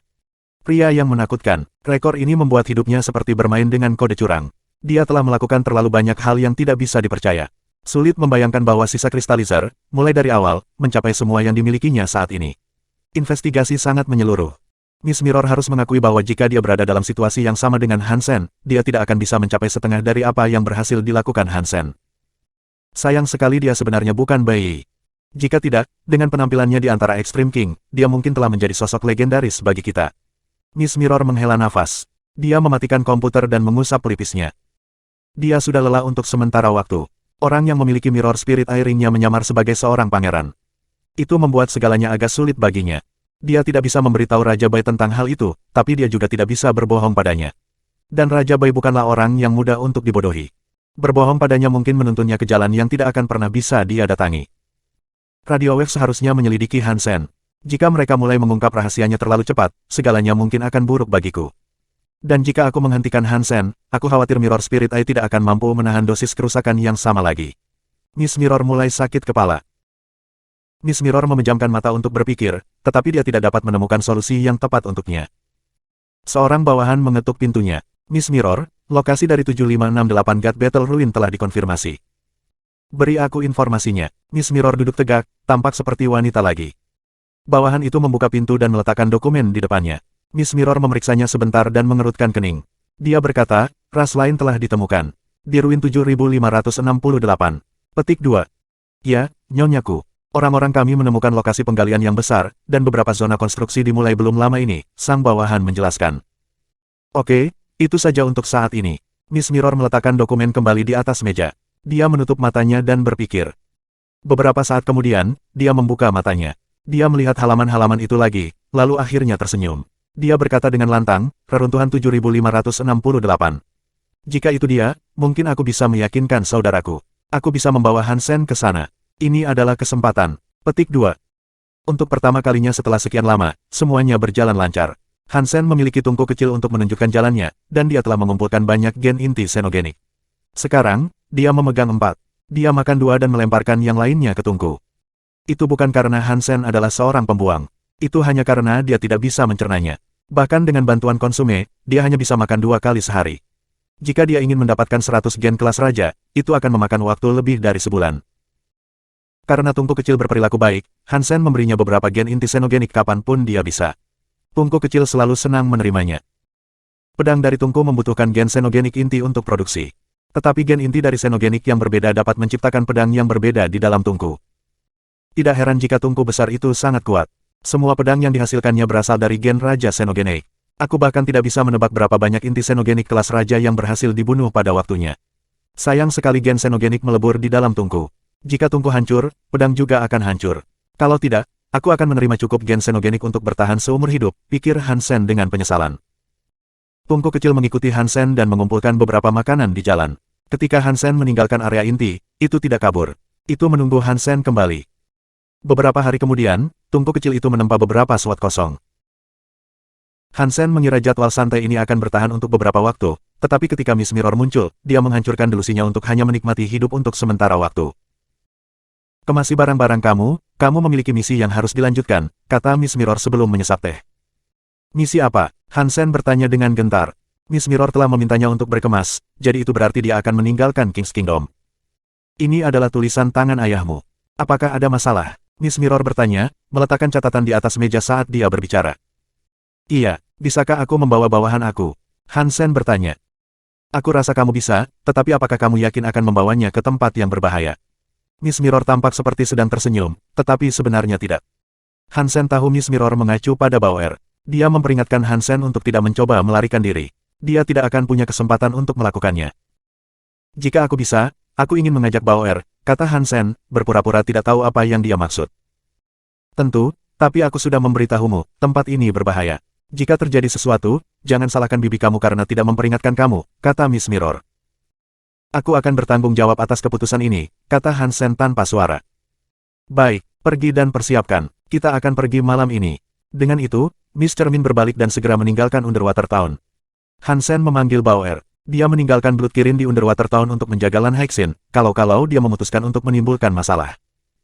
Hansen tidak berencana melarikan diri. Extreme King terlalu kuat, kecuali dia memiliki rencana cadangan yang dapat diandalkan, dia tidak akan melarikan diri. Dia juga tidak bisa kembali ke planet Eclipse. Dia tidak ingin menyeret Isha ke dalam urusannya yang bermasalah. Hansen ingin membawa Bauer karena dia merasa tidak aman meninggalkannya sendirian. Ditambah lagi, dia sudah terbiasa dengan Bauer. Setiap kali dia sendirian, selalu terasa seperti dia kehilangan sesuatu. Dia meminta Blood Kirin untuk mengawasi Lan Hexin. Lily memohon pada Hansen untuk membawanya, tapi dia menolak. Miss Mirror mengatakan bahwa tempat itu berbahaya, dan Hansen tidak berpikir dia mengatakan itu hanya untuk menakutinya. Dia membawa serta Bauer karena dia bisa melindungi dirinya sendiri. Lily hanyalah seorang duke, dia tidak akan bisa melindungi dirinya sendiri, dan membawanya akan seperti memberinya hukuman mati. Dia membawa Bauer ke titik temu, tahu bahwa mereka tidak akan pergi sendiri. Banyak anggota Spring Rain sudah berkumpul.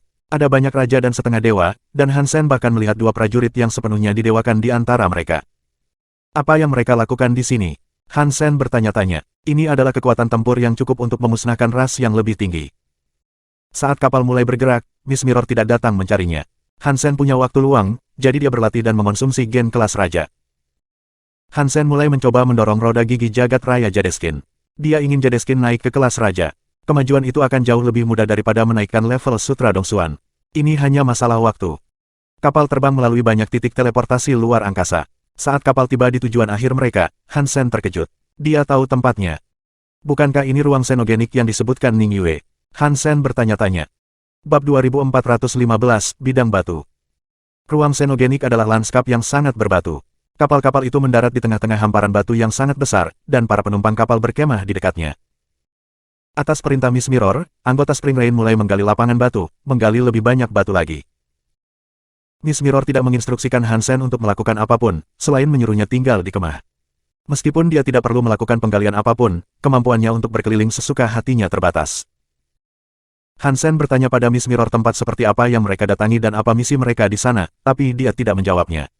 Dia hanya mengatakan kepadanya bahwa dia akan aman selama dia tetap dekat, dan dia akan dipanggil ketika waktunya tiba baginya untuk bekerja. Ini adalah ruang xenogenik yang dijelaskan Ning Yue. Pedang hijau kecil Ning Yue berasal dari salah satu batu yang ditemukan di sini. Sepertinya tugas Miss Mirror di sini sama dengan tugas di neraka. Mereka ingin menggali sesuatu dari semua batu ini, pikir Hansen dalam hati. Dia sangat ingin bergabung dengan yang lain di lapangan batu, sehingga dia bisa memeriksa bebatuan itu.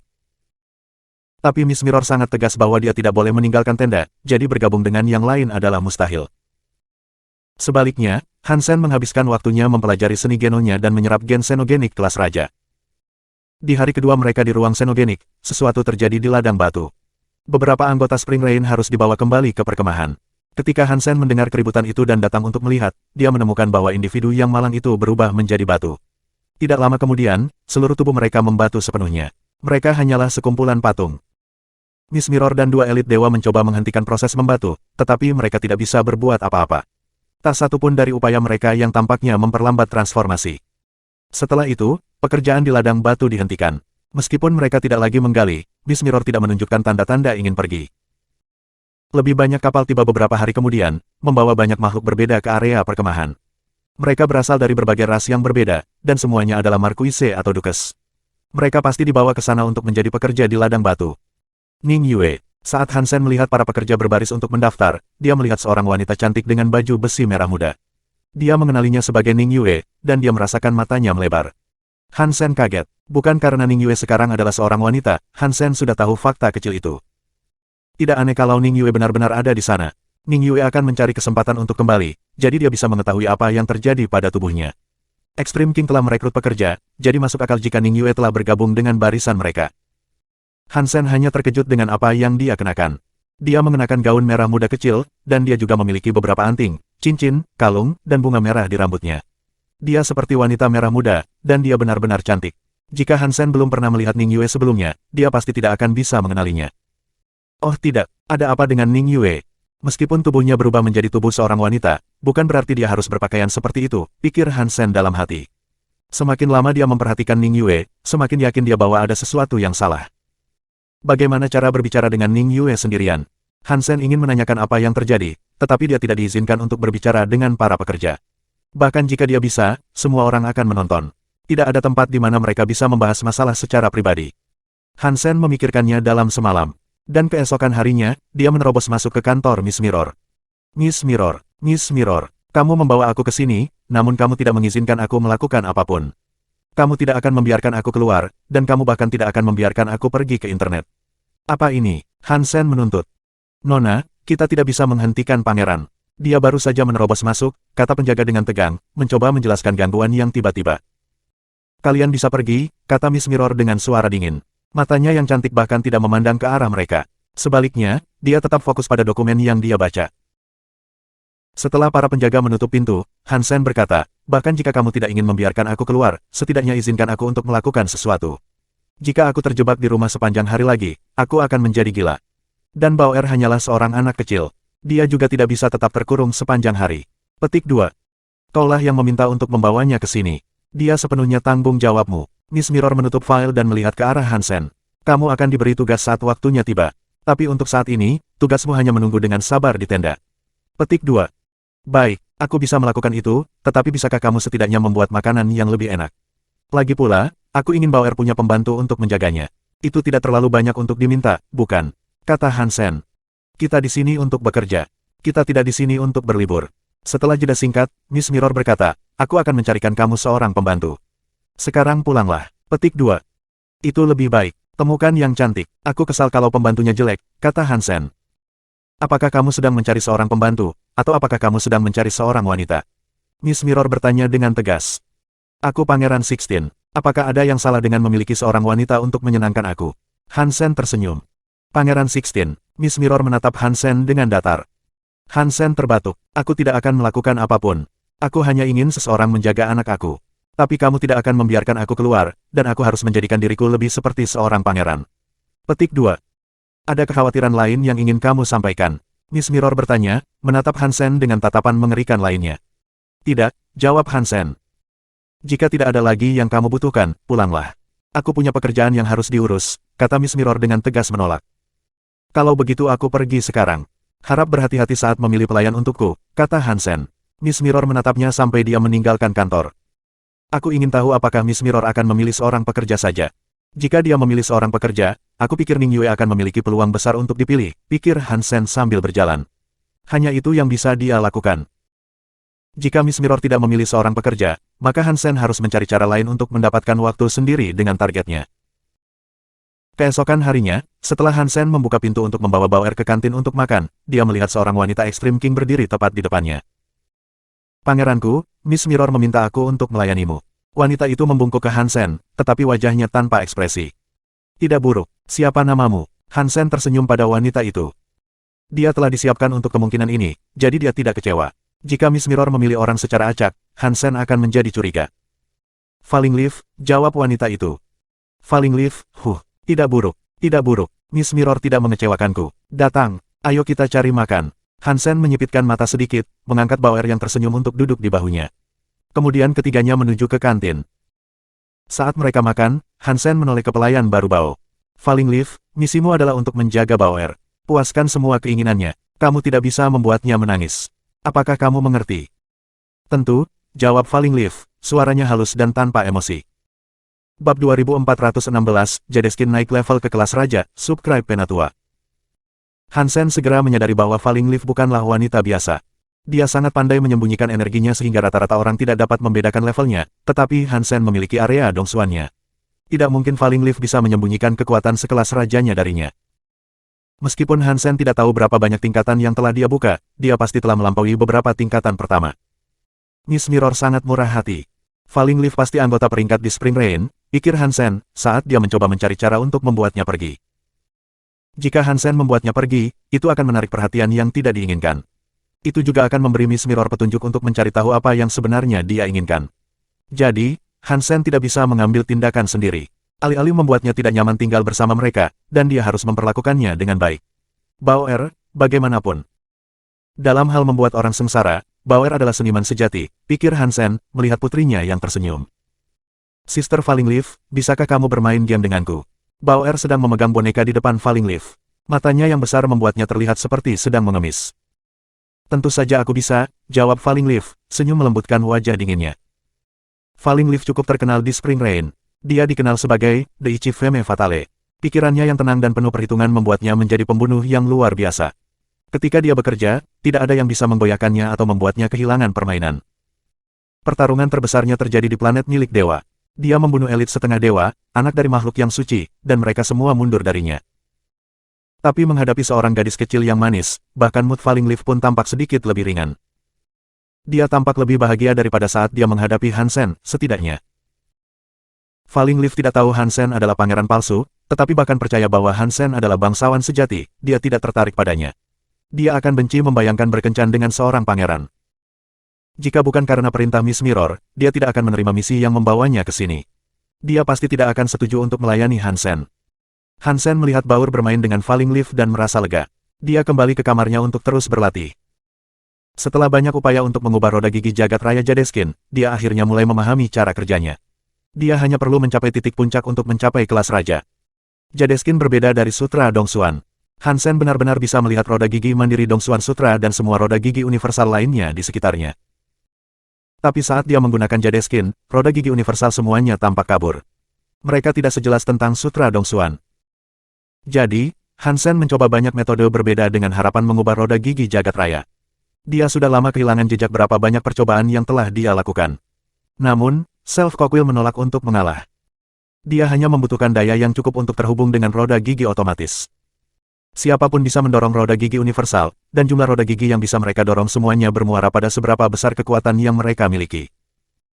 Tapi raja biasa tidak bisa benar-benar melihat roda gigi universal seperti Hansen. Mereka bisa mendapatkan gambaran samar tentang apa yang harus mereka lakukan, tetapi mereka tidak tahu bahwa itu sebenarnya roda gigi yang mereka dorong. Dan meskipun Hansen awalnya mengira bahwa jumlah roda gigi yang harus didorong seseorang secara langsung berkaitan dengan kekuatan mereka, itu tidak sepenuhnya benar. Ada beberapa orang yang tidak mendorong banyak roda penggerak universal, tetapi meskipun demikian, mereka menjadi sangat kuat. Banyak orang seperti itu ada. Kesulitan mencapai kelas raja bergantung pada kekuatan roda gigi awal. Jika Self Cockwheel cukup kuat dan kamu mengeluarkan power yang cukup, kamu dapat memutar Self Cockwheel kamu dengan sangat cepat. Dengan melakukan itu, kamu bisa menyamai kekuatan orang yang memutar banyak roda gigi hanya dengan memutar Self Cockwheel kamu dengan kecepatan tinggi. Banyak raja dengan satu kekuatan area bisa melepaskan lebih banyak kekuatan daripada raja dengan banyak kekuatan area. Itu teorinya. Jadeskin adalah seni Geno yang sangat sederhana dalam cara penggunaan kekuatannya. Self Cockwheel tidak harus mendorong banyak cockwheel universal tetangga, tapi itu berhasil bukan berarti roda gigi mandiri itu sendiri lemah. Ketika Hansen siap menjadi kelas raja, dia memulai dengan area Dongsuan. Dengan bantuan area Dongsuan, mendorong roda gigi mandiri lainnya menjadi lebih mudah. Kemampuan itu memungkinkan Hansen melihat roda gigi Jadeskin. Roda gigi mandiri Jadeskin tidak jauh lebih kecil dari roda gigi mandiri Dongsuan Sutra. Bagaimanapun, mereka adalah Self Cockwheel yang didasarkan pada tubuh Hansen, jadi tidak akan ada banyak perbedaan di antara mereka. Tapi kedua roda gigi itu memang terlihat agak berbeda. Roda gigi Dongsuan Sutra berwarna hitam, sedangkan Jadeskin adalah sejenis giok tembus pandang. Itu terhubung ke 7 roda penggerak universal. Jumlah itu cukup biasa untuk seorang raja pada umumnya. Dibandingkan dengan Dongsuan Sutra, itu adalah sejumlah kecil roda penggerak yang terhubung. Tetapi memiliki sejumlah kecil roda penggerak yang terhubung tidak berarti bahwa kekuatan Jadeskin tidak dapat menyebar. Self Cockwheel masih akan berputar sangat cepat. Di bawah area Dongsuan, Hansen perlahan melemparkan Jadeskinnya, lalu mulai mendorong roda gigi miliknya untuk memutarnya. Kemajuannya sekarang jauh lebih mudah daripada saat dia mendorong roda gigi Dongsuan Sutra. Bagaimanapun, Hansen adalah kelas raja sekarang, jadi dia memiliki lebih banyak kekuatan yang bisa dia buang di belakang usahanya. Kaca, kaca. Roda gigi giok tembus cahaya perlahan mulai bergeser. Saat Self Cockwheel berputar, simbol bunga aneh muncul di permukaannya. Simbol bunga menyebar seperti kristal yang tumbuh, perlahan meluncur di atas roda gigi otomatis. Saat roda gigi berputar, simbol itu semakin membengkak. Beberapa waktu kemudian, itu benar-benar menutupi roda gigi. Roda gigi Jadeskin sendiri menjadi bulan es. Self Cockwheel Jadeskin mendorong 7 roda penggerak universal lainnya yang terhubung dengannya. Saat itu terjadi, simbol itu meluncur di atas roda gigi universal itu juga. Kemudian menyebar lebih jauh. Kekuatan area es, tampak giok menyebar melalui Hansen, menjadi area penyegelan yang aneh. Tapi setelah menyebar untuk beberapa saat, kekuatan kembali, menuju kembali ke Hansen. Tubuhnya menyerap semua kekuatan. Saat roda gigi seperti bulan es berputar, seluruh tubuh Hansen mengkristal, dan dia bersinar seperti kristal. Dia seperti dewa yang terbungkus cahaya suci. Ledakan. Roda gigi terus berputar saat pintu aula inti universal terbuka. Tubuh Hansen tersedot ke dalamnya. Dia memasuki aula inti universal. Hansen tidak ragu-ragu. Dia mendarat di atas roda penggerak aula, dan ketika roda penggerak bergerak, pintu aula terbuka. Hansen keluar dari aula, menemukan dirinya di tempat baru di dalam area inti. Ini bukan tempat dia sebelumnya. Biasanya, meninggalkan area inti akan menjadi titik pemijahan untuk kepulangannya. Dia akan bisa kembali ke tempat yang dia tinggalkan sebelumnya. Tapi sekarang Hansen masuk dengan roda gigi Jadeskinnya, itu telah membawanya ke lokasi yang berbeda dari tempat dia akan muncul dengan roda gigi Dongsuan Sutranya. Apakah itu berarti aku bisa pergi ke area inti yang berbeda dengan setiap keahlian? Aku hanya perlu mengubah roda gigi mandiri untuk menentukan tempat yang aku akses. Hansen menyadari dengan gembira. Bab 2417, Keuntungan Transferensi Gen. Penerjemah, Nyaoi Boss Studio. Editor, Nyaoi Boss Studio. Hansen mengambil waktu sejenak untuk melihat sekeliling, mencoba menempatkan di mana dia berada di dalam area inti. Dia sedang tidak berminat untuk berburu xenogenik inti saat ini. Setelah dia memastikan lokasinya, dia baru saja kembali ke tenda. Hansen berjalan keluar dari kamar pribadinya, lalu tiba-tiba tersentak berhenti. Falling Leaf dan Bauer saling menatap. Sementara itu, wajah Falling Leaf tertutup kertas. Asteris dia memegang 2 kartu, dan dia terlihat sangat serius. Bauer, di sisi lain, memegang 1 kartu. Dia memandang serius pada 2 kartu Falling Leaf. Mana yang harus aku pilih? Bauer bertanya-tanya, dengan cermat mempertimbangkan keputusan tersebut. Dia menunjuk jarinya, bimbang di antara 2 kartu di tangan wanita lain. Sepertinya dia harus memilih salah satu dari keduanya. Ketika Hansen melihat mereka, dia tahu Bauer dan Falling Leaf berperan sebagai Pak Tua. Pak Tua sangat sederhana untuk dimainkan. Salah satu joker dikeluarkan dari setumpuk kartu remi normal, dan kemudian dia dibagikan kepada para pemain. Setiap pemain kemudian melepaskan semua pasangan yang mereka bisa dari tangan mereka. Setelah tangan mereka hanya berisi kartu yang tidak dapat dipasangkan, mereka bergantian memilih kartu dari tangan satu sama lain. Jika seorang pemain memilih sebuah kartu yang bisa mereka pasangkan dengan salah satu kartu mereka sendiri, pemain tersebut dapat membuang pasangan tersebut. Pemenangnya adalah siapa yang berhasil menyingkirkan joker, yang tidak dapat dipasangkan, dan membuang semua kartu mereka. Ini adalah game yang sering dimainkan Hansen dengan Bauer di masa lalu. Karena Hansen sangat ahli dalam permainan prediksi semacam ini, Bauer pada awalnya tidak pernah menang. Tapi setelah mereka bermain sebentar, dia sering berhenti menang. Tak lama kemudian, Hansen merasa seolah-olah dia tidak akan pernah memenangkan pertandingan lain. Butuh banyak fokus baginya untuk bermain dengan Bauer, terutama saat dia melakukan yang terbaik untuk menghindari kekalahan. Akhirnya, dia berhenti bermain dengan Bauer sama sekali, yang berarti Bauer tidak akan pernah bisa membalas dendam pada Hansen selama dia mengalahkannya. Bauer sudah cukup lama marah karenanya. Tapi Hansen sangat bersikeras untuk tidak bermain dengannya. Dia tidak pernah memberinya kesempatan untuk membalas dendam padanya. Itu adalah permainan yang sangat didasarkan pada keberuntungan, penilaian, pengamatan, dan trik pikiran. Keluarga Han membanggakan diri atas keahlian mereka dengan permainan tersebut, tetapi Hansen tidak lagi yakin apakah dia memiliki apa yang diperlukan untuk mengalahkan Bauer akhir-akhir ini. Melihat Falling Leaf dengan wajah penuh kertas, dia tahu dia kalah telak. Wajah Bauer sangat bersih, dan tidak ada secarik kertas pun padanya. Saat tangan Bauer bergerak perlahan di antara dua kartu, wajah Falling Leaf tidak menunjukkan emosi. Tapi hatinya melonjak di dadanya dengan setiap gerakan tangan Bauer. Dia benar-benar merasa tidak enak. Pada awalnya, dia hanya setuju untuk bermain game dengan Bauer untuk membahagiakan anaknya. Game seperti ini terlalu mudah untuk pembunuh seperti dia. Dia pandai membaca orang, dan kemampuan prediksinya sangat fenomenal, tentu saja. Tetapi sejak mereka mulai bermain, dia tidak pernah menang sekalipun. Falling Leaf dengan cepat tumbuh agak putus asa, dan dia akan melakukan apa saja untuk menang setidaknya sekali. Mata Falling Leaf menatap kedua kartu di tangannya. Setiap kali Bauer menyentuh kartu joker, dia merasa senang. Ketika dia menunjuk ketujuh hati, dia merasa sangat khawatir. Mungkin aku akan memilih yang ini. Bauer berkata, tangan kecilnya meraih kartu joker. Denyut nadi Falling Leaf bertambah cepat saat jari Bauer menyentuh kartu joker. Ambil, ambil. Falling Leaf berteriak liar di dalam hatinya, tapi dia tidak membiarkan emosinya muncul di wajahnya. Tiba-tiba, Bauer berhenti. Dia berbalik dan meraih ketujuh hati itu, dan dia tersenyum. Aku pikir aku akan mengambil yang ini. Otot di pipi Falling Leaf bergerak-gerak. Jari-jarinya mencengkeram kedua kartu saat Bauer mencoba melepaskan ketujuh hati itu. Falling Leaf tidak akan melepaskannya. Melihat wanita itu menolak melepaskan kartu tersebut, Bauer tidak tahu harus berbuat apa. Dia melepaskan ketujuh hati itu dan mengambil kartu joker.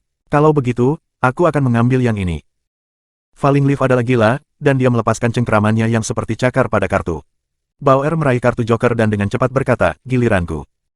Bauer menempatkan dua kartu di geladak dan kemudian mengeluarkan dua kartu miliknya sendiri. Menghadapi Falling Leaf, dia berkata, oke, sekarang giliranmu untuk memilih. Falling Leaf mengertakkan gigi dan menatap kedua kartu itu.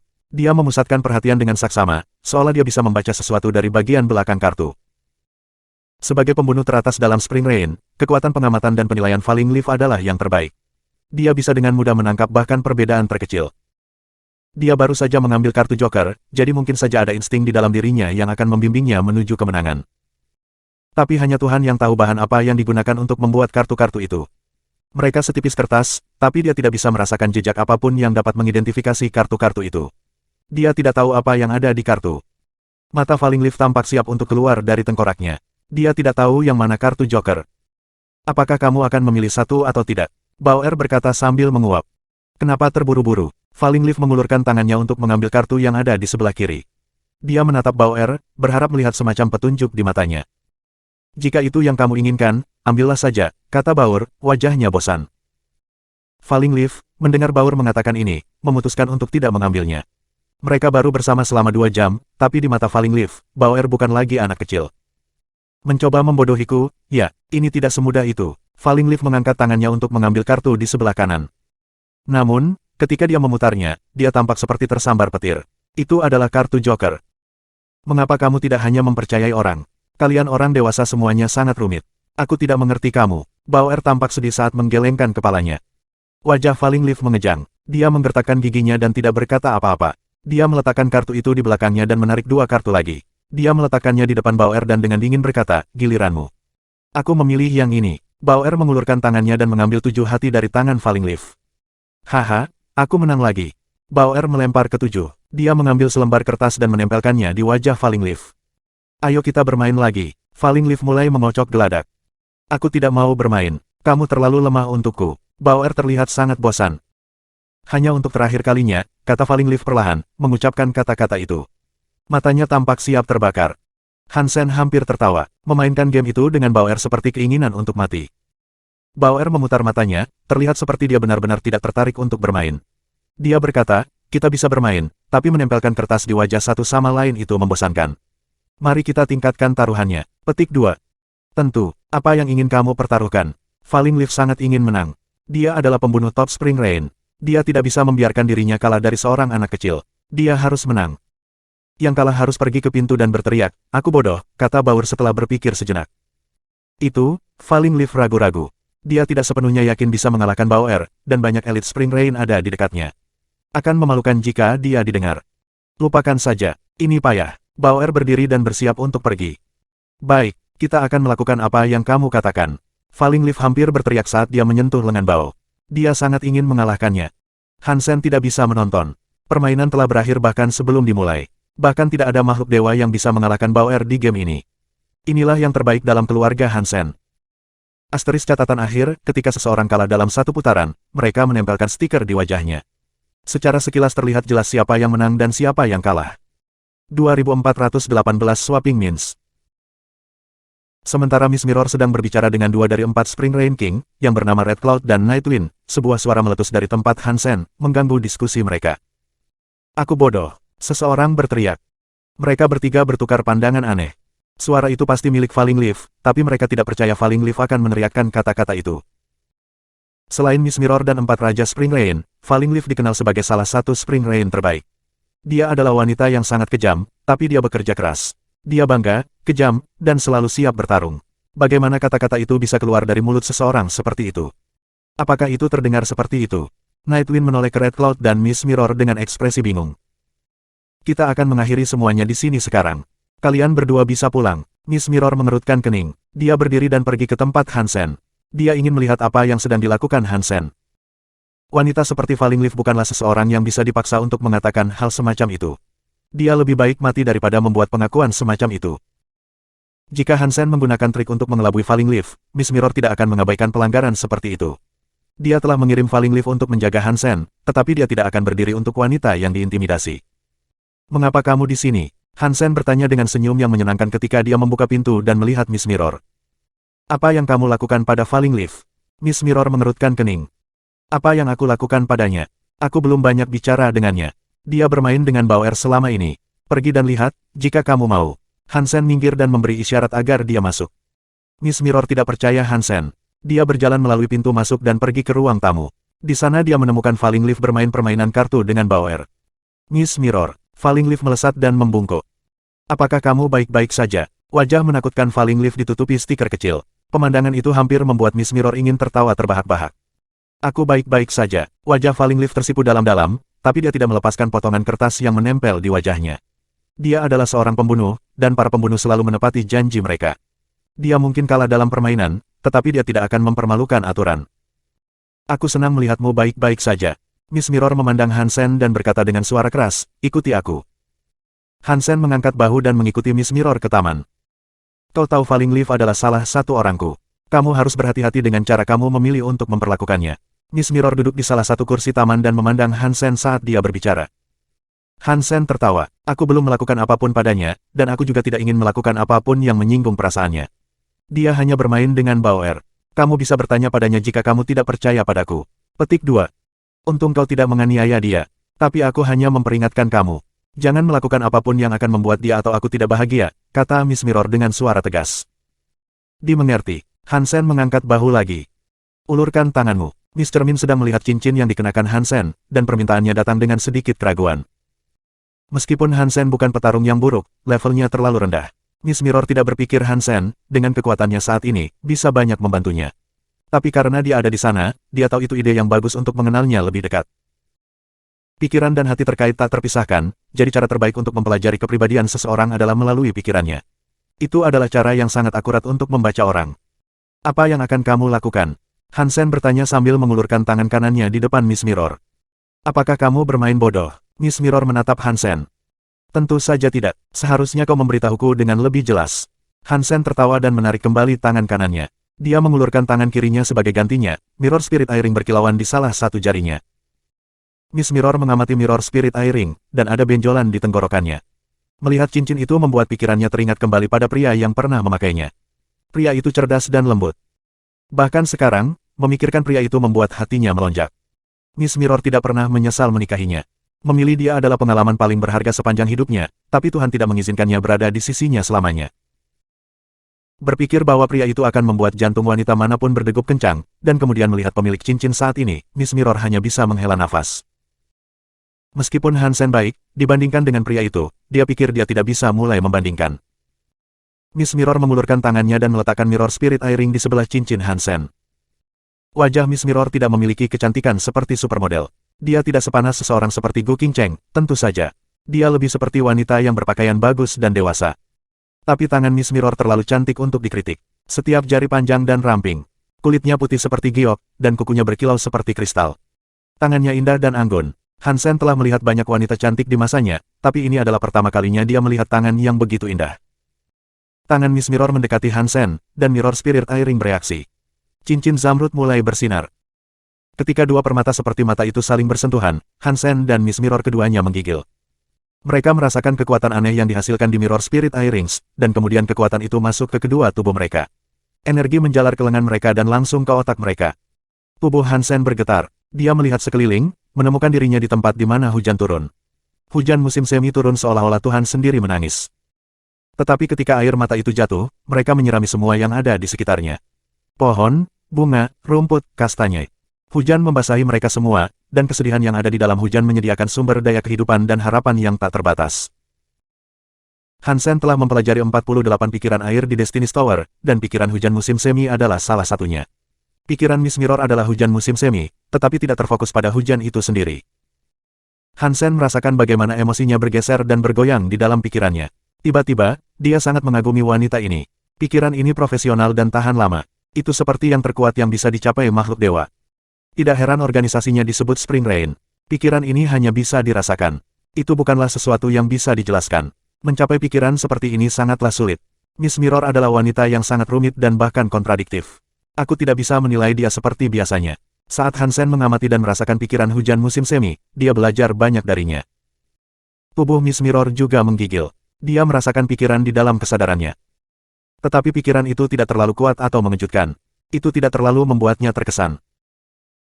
Miss Mirror tidak menganggap serius pikiran Hansen, karena dia hanya menyentuh cincin mereka bersama-sama sehingga dia bisa belajar lebih banyak tentangnya. Tapi ketika pikirannya mulai berkembang, Miss Mirror tertegun. Apa yang dilihat Miss Mirror, dalam pikiran Hansen, adalah sesuatu yang mirip dengan bunga yang siap dibuka. Kuncup belaka mungkin tidak terlalu mengesankan, tetapi ketika dia mencoba untuk memahami, dia mengupas kelopaknya. Tapi berusaha sekuat tenaga, dia tidak bisa mengupas semuanya. Dia tidak bisa sampai ke tengah bunga, dan itu mengganggunya. 2419 Flowers Know the Sea. Miss Mirror tidak mengira pikiran Hansen kuat, dan kedalaman kesadarannya yang tak terduga membuatnya bingung. Seolah-olah dia telah menerima hadiah misteri, dan dia tidak tahu siapa yang mengirimkannya atau apa isinya. Setelah membuka parsel khusus itu, dia hanya menemukan kotak misteri lain di dalamnya. Dia membukanya, lapis demi lapis, tetapi sepertinya tidak pernah ada akhir. Tidak masalah apakah hadiah di dalam lapisan kemasan itu baik atau buruk, membuka kado seperti ini akan membuat orang marah. Untungnya, Miss Mirror adalah orang yang sangat sabar, jadi dia tidak terlihat kesal. Dia mengupas pikiran Hansen, lapis demi lapis. Tetapi setelah melakukan ini beberapa saat, dia masih belum menemukan apa yang ada di tengahnya. Bahkan Tuhan tidak memiliki cukup kesabaran untuk terus mencari tanpa henti seperti itu. Setelah Miss Mirror mengupas semua lapisan itu, ketidakmampuannya untuk menemukan pusat itu terlalu berlebihan. Dia tidak suka perasaan seperti ini. Aku ingin melihat apa yang ada dalam pikiran kamu, pikir Miss Mirror dengan tekad. Mengumpulkan dirinya sendiri, dia menyandarkan seluruh beban pikiran ketuhanannya di atas pikiran Hansen untuk mencoba membukanya. Hujan musim semi menghancurkan bunga. Wasiat Hansen seperti pusat bunga yang dibuka paksa. Satu persatu kelopaknya jatuh. Tetapi ketika tempat yang ditutupi oleh kelopak bunga itu akhirnya terungkap, dia menemukan bahwa tempat itu kosong. Itu hanya cangkang, tanpa apa-apa di dalamnya. Miss Mirror merasa agak kecewa. Pikiran mewakili kepribadian seseorang dan cara mereka merasakan sesuatu. Pikiran Hansen sangat kuat di luar, tetapi bagian dalamnya kosong. Karena itu, dia tidak bisa dianggap seseorang yang kuat. Miss Mirror ingin menarik pikirannya kembali sejak dia selesai menyelidiki, tetapi tiba-tiba, dia tidak bisa. Dia telah membuka pikiran Hansen menggunakan kekerasan. Pikiran yang normal akan hancur oleh tindakan seperti itu. Seharusnya tidak ada jejak pikiran yang tersisa. Tapi Miss Mirror masih bisa mendeteksi pikiran Hansen dengan keinginannya sendiri. Itu tidak terduga. Pikiran bergerak, mata Miss Mirror menunduk, dan dia melihat semua kelopak di lantai. Setiap kelopak seperti kristal, mereka berserakan di lantai, tapi tidak rusak. Surat wasiat yang dideteksi Miss Mirror menyerang salah satu kelopak bunga, dan saat itu, mata Miss Mirror membelalak. Dia hanya ingin mengupas kelopaknya untuk melihat apa yang ada di dalamnya. Dia tidak repot-repot melihat kelopak bunga itu sendiri. Pikiran memasuki kelopak bunga, dan tiba-tiba, kesadaran itu seperti lautan yang bergulung dan terguncang badai. Itu seluas langit dan sedalam lautan. Pikiran begitu kaya sehingga Miss Mirror terhuyung-huyung di bawah sensasi detailnya. Miss Mirror membungkuk dan mengambil kelopak lain. Keinginan itu seperti gunung yang runtuh. Itu seperti pilar yang menopang langit, tidak pernah bergerak. Jika dia adalah novel, pria ini akan menjadi saga besar. Seorang pria bisa mendefinisikan dirinya sebagai orang tua yang hancur, sakit, tua di ranjang kematiannya, atau sebagai pejuang yang terjun ke tengah pertempuran saat dia masih muda. Orang hanya fokus pada hasil. Kemenangan dan kerugian menentukan semuanya, dan jarang orang memperhatikan apa yang mengarah ke tempat-tempat itu. Orang seringkali gagal untuk melihat keputusasaan dan masa-masa sulit yang sering dihadapi pria. Ketahanan dan keberanian berlimpah di hati para pria. Setiap orang terkadang gagal, tetapi pria sejati bangkit dan terus maju meskipun mengalami kerugian. Tidak peduli di lingkungan mana mereka berada atau apa yang terjadi pada tubuh mereka, satu-satunya hal yang tidak dapat diubah adalah keinginan dan keinginan hati mereka. Mereka menginginkan kemenangan, dengan tekad untuk menang lebih besar dari apapun. Keinginan Hansen tidak memiliki inti karena pria sejati tidak memiliki akhir. Ambisi tumbuh terus-menerus, membentang melampaui jangkauan ruang dan waktu. Meneruskan, dan maju lagi sampai mereka mati. Hansen tidak ingin mendaki gunung tertinggi. Dia ingin melangkah lebih jauh dan lebih tinggi. Ambisinya tidak ada habisnya, tak berujung berlangsung selamanya. Miss Mirror tidak melihat inti dari pikiran Hansen, tapi setiap kelopak adalah apa yang dialami Hansen. Ada kemarahan, kebahagiaan, kesedihan, ketahanan, sensasi laut, dan langit, dan bumi. Mungkin satu pikiran tidak membuat Hansen lebih baik dari Miss Mirror, tapi dengan mengamati semua kelopak itu dan memahaminya, Miss Mirror mau tidak mau merasa terpesona. Tiba-tiba, Miss Mirror mengangkat kepalanya. Dia menyadari bahwa dia terjebak di dalam pikiran Hansen. Emosinya memengaruhi suasana hatinya. Aku tidak bisa tinggal di suatu tempat yang mengganggu hatiku, kata Miss Mirror dengan wajah tegas. Dia memanggil pikiran hujan musim semi, ingin menghancurkan cermin tempat Hansen mengirim surat wasiatnya. Dia tidak ingin keinginannya sendiri terpengaruh. 10.000 kelopak bunga dihancurkan oleh pikirannya, tetapi Miss Mirror segera mengetahui bahwa ketika kelopak itu hancur, mereka jatuh ke tanah seperti biji. Bunga baru kemudian dibuka. Tidak peduli bagaimana pikiran Miss Mirror berkecamuk atau bagaimana dia mencoba menghancurkan keinginan Hansen, bunga-bunga itu tumbuh. Dia tidak bisa menghancurkannya, hanya menyebarkannya lebih jauh. Mengapa ini terjadi? Miss Mirror bertanya-tanya, tertegun. Dia tidak bisa tetap tenang. Dia tidak bisa sepenuhnya menghancurkan pikiran Hansen. Itu adalah tugas yang mustahil. Dia adalah elit yang didewakan. Pikirannya adalah salah satu yang terkuat di seluruh Extreme King, namun dia tidak bisa menghadapi Hansen, yang hanya seorang raja yang kecil. Dia tidak percaya apa yang terjadi. Apakah keinginannya benar-benar sekuat ini? Miss Mirror memeriksa sesuai keinginannya, di mana bunga setengah terbuka. Dia memandang mereka dengan aneh. Ding! Miss Mirror mundur selangkah. Dia memisahkan dua mirror spirit airing dan menatap langsung ke Hansen. Miss Mirror menemukan bahwa pikirannya melebur dengan cepat ke dalam tubuh Hansen. Beberapa detik kemudian, semuanya hilang. Bahkan Miss Mirror tidak bisa lagi merasakannya. Pikiran mirror spirit eye yang telah dikirim ke Hansen telah dipadamkan olehnya. Terima kasih, Nyonya. Hansen membuka matanya dan membungkuk di depan Miss Mirror. Pikiran Miss Mirror Spring Rain telah memungkinkan Hansen untuk belajar banyak, dan dia sangat berterima kasih atas kesempatan itu. Ketika Miss Mirror melihat ke arah Hansen, ekspresinya tidak bisa dipahami. Dia tidak mengatakan apa-apa, dan dia pergi begitu saja. Ketika dia kembali ke kamarnya, Miss Mirror menggunakan banyak metode untuk mencoba menghapus pengaruh Hansen, tetapi berusaha sekuat tenaga, dia tidak bisa. Itu sangat mengganggu Miss Mirror. Apakah aku sebaik raja biasa? Miss Mirror mengunyah bibirnya dan mencoba menggunakan pikirannya untuk menghapus bunga yang berdiri di benak Hansen. Usahanya sia-sia. Bunga-bunga pikiran itu telah berakar kuat di dalam benaknya. Tidak peduli bagaimana dia mencoba menghancurkannya, akarnya tetap ada. Mereka bisa terus tumbuh lagi dan lagi. Bunga tahu laut, setengah terbuka dan setengah tersembunyi. Bunga liar terus menyala, angin bertiup, dan prosesnya dimulai lagi. Kru Miss Mirror telah bekerja di ladang batu selama 5 hari, dan setelah waktu itu berlalu, sesuatu yang aneh terjadi. Seorang pekerja menggali batu sebesar lesung dan alu. Beberapa kata terukir di sisi batu. Dua markuise yang menggali batu membaca teksnya, dan tiba-tiba, mereka menjadi bangsawan. Miss Mirror pergi ke lapangan batu bersama Red Cloud dan membawa batu itu kembali ke perkemahan. Setelah hari kedua mereka memeriksa batu itu, Red Cloud yang didewakan diturunkan menjadi kelas raja dalam semalam. 2420 Stoneman, subscribe Penatua. Ketika Hansen mencapai ruang kontrol, Miss Mirror, Red Cloud, dan Nightwind ada di sana menatap batu melalui monitor. Batu itu terkunci di dalam gudang. Tidak ada yang diizinkan mendekati gudang secara fisik. Setiap kali ada makhluk yang mendekati batu itu, sesuatu yang aneh akan terjadi. Elit yang didewakan tiba-tiba direduksi menjadi raja. Itu adalah sesuatu yang belum pernah terjadi sebelumnya. Bahkan Red Cloud tidak tahu apa yang terjadi padanya. Dia tidak terluka, dan dia tidak merasakan apapun menyerang tubuhnya. Seolah-olah dia telah tertidur dan kembali ke masa sebelum dia menjadi dewa.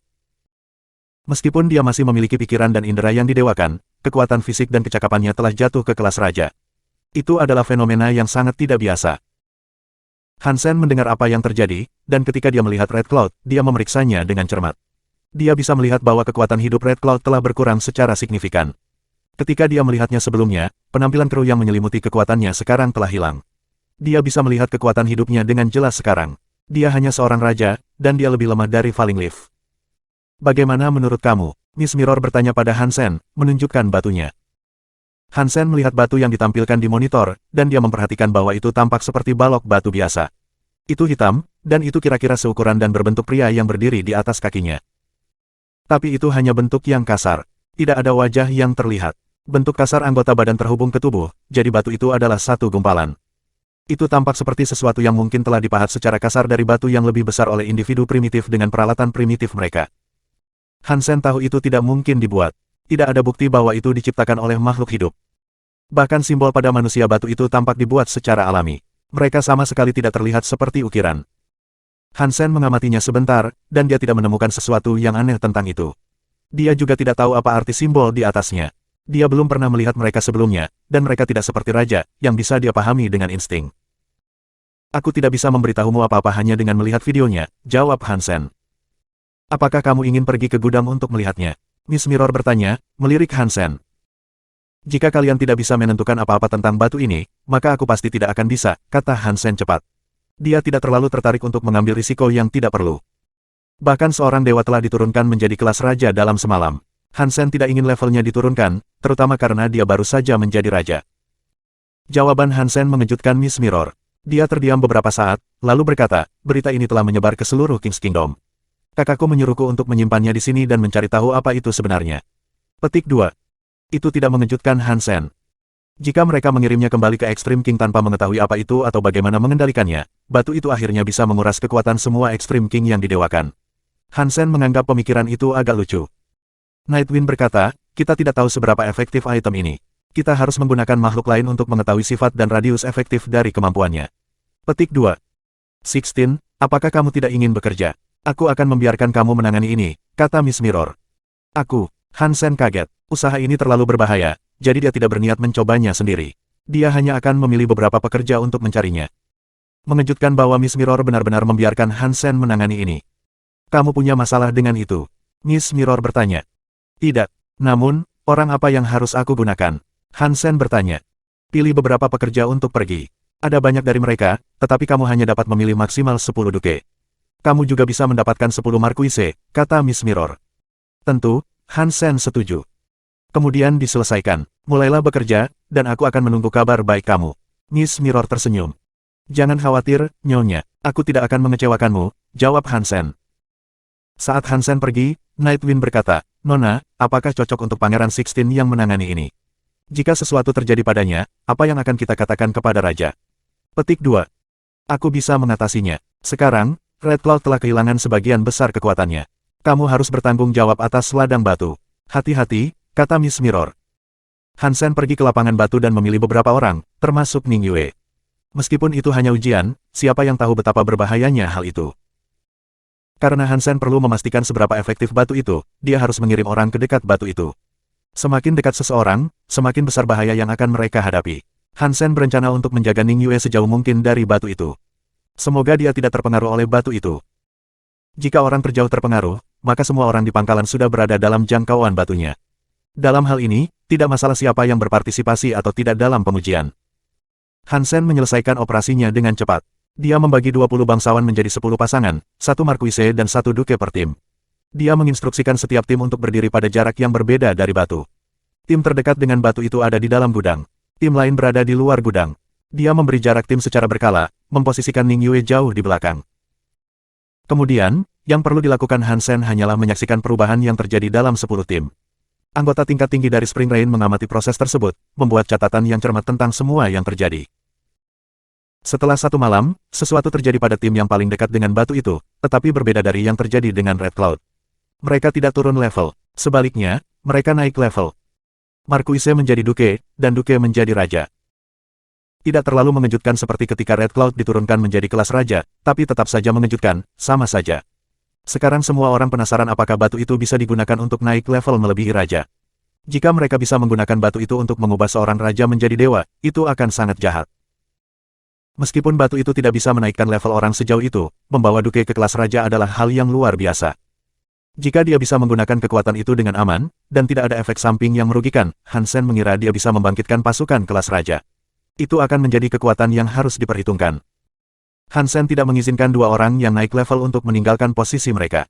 Mereka tetap berada di dalam gudang, menunggu lebih banyak perubahan terjadi. Pada hari ketiga, tidak ada perubahan lebih lanjut yang diamati pada 2 orang di gudang tersebut.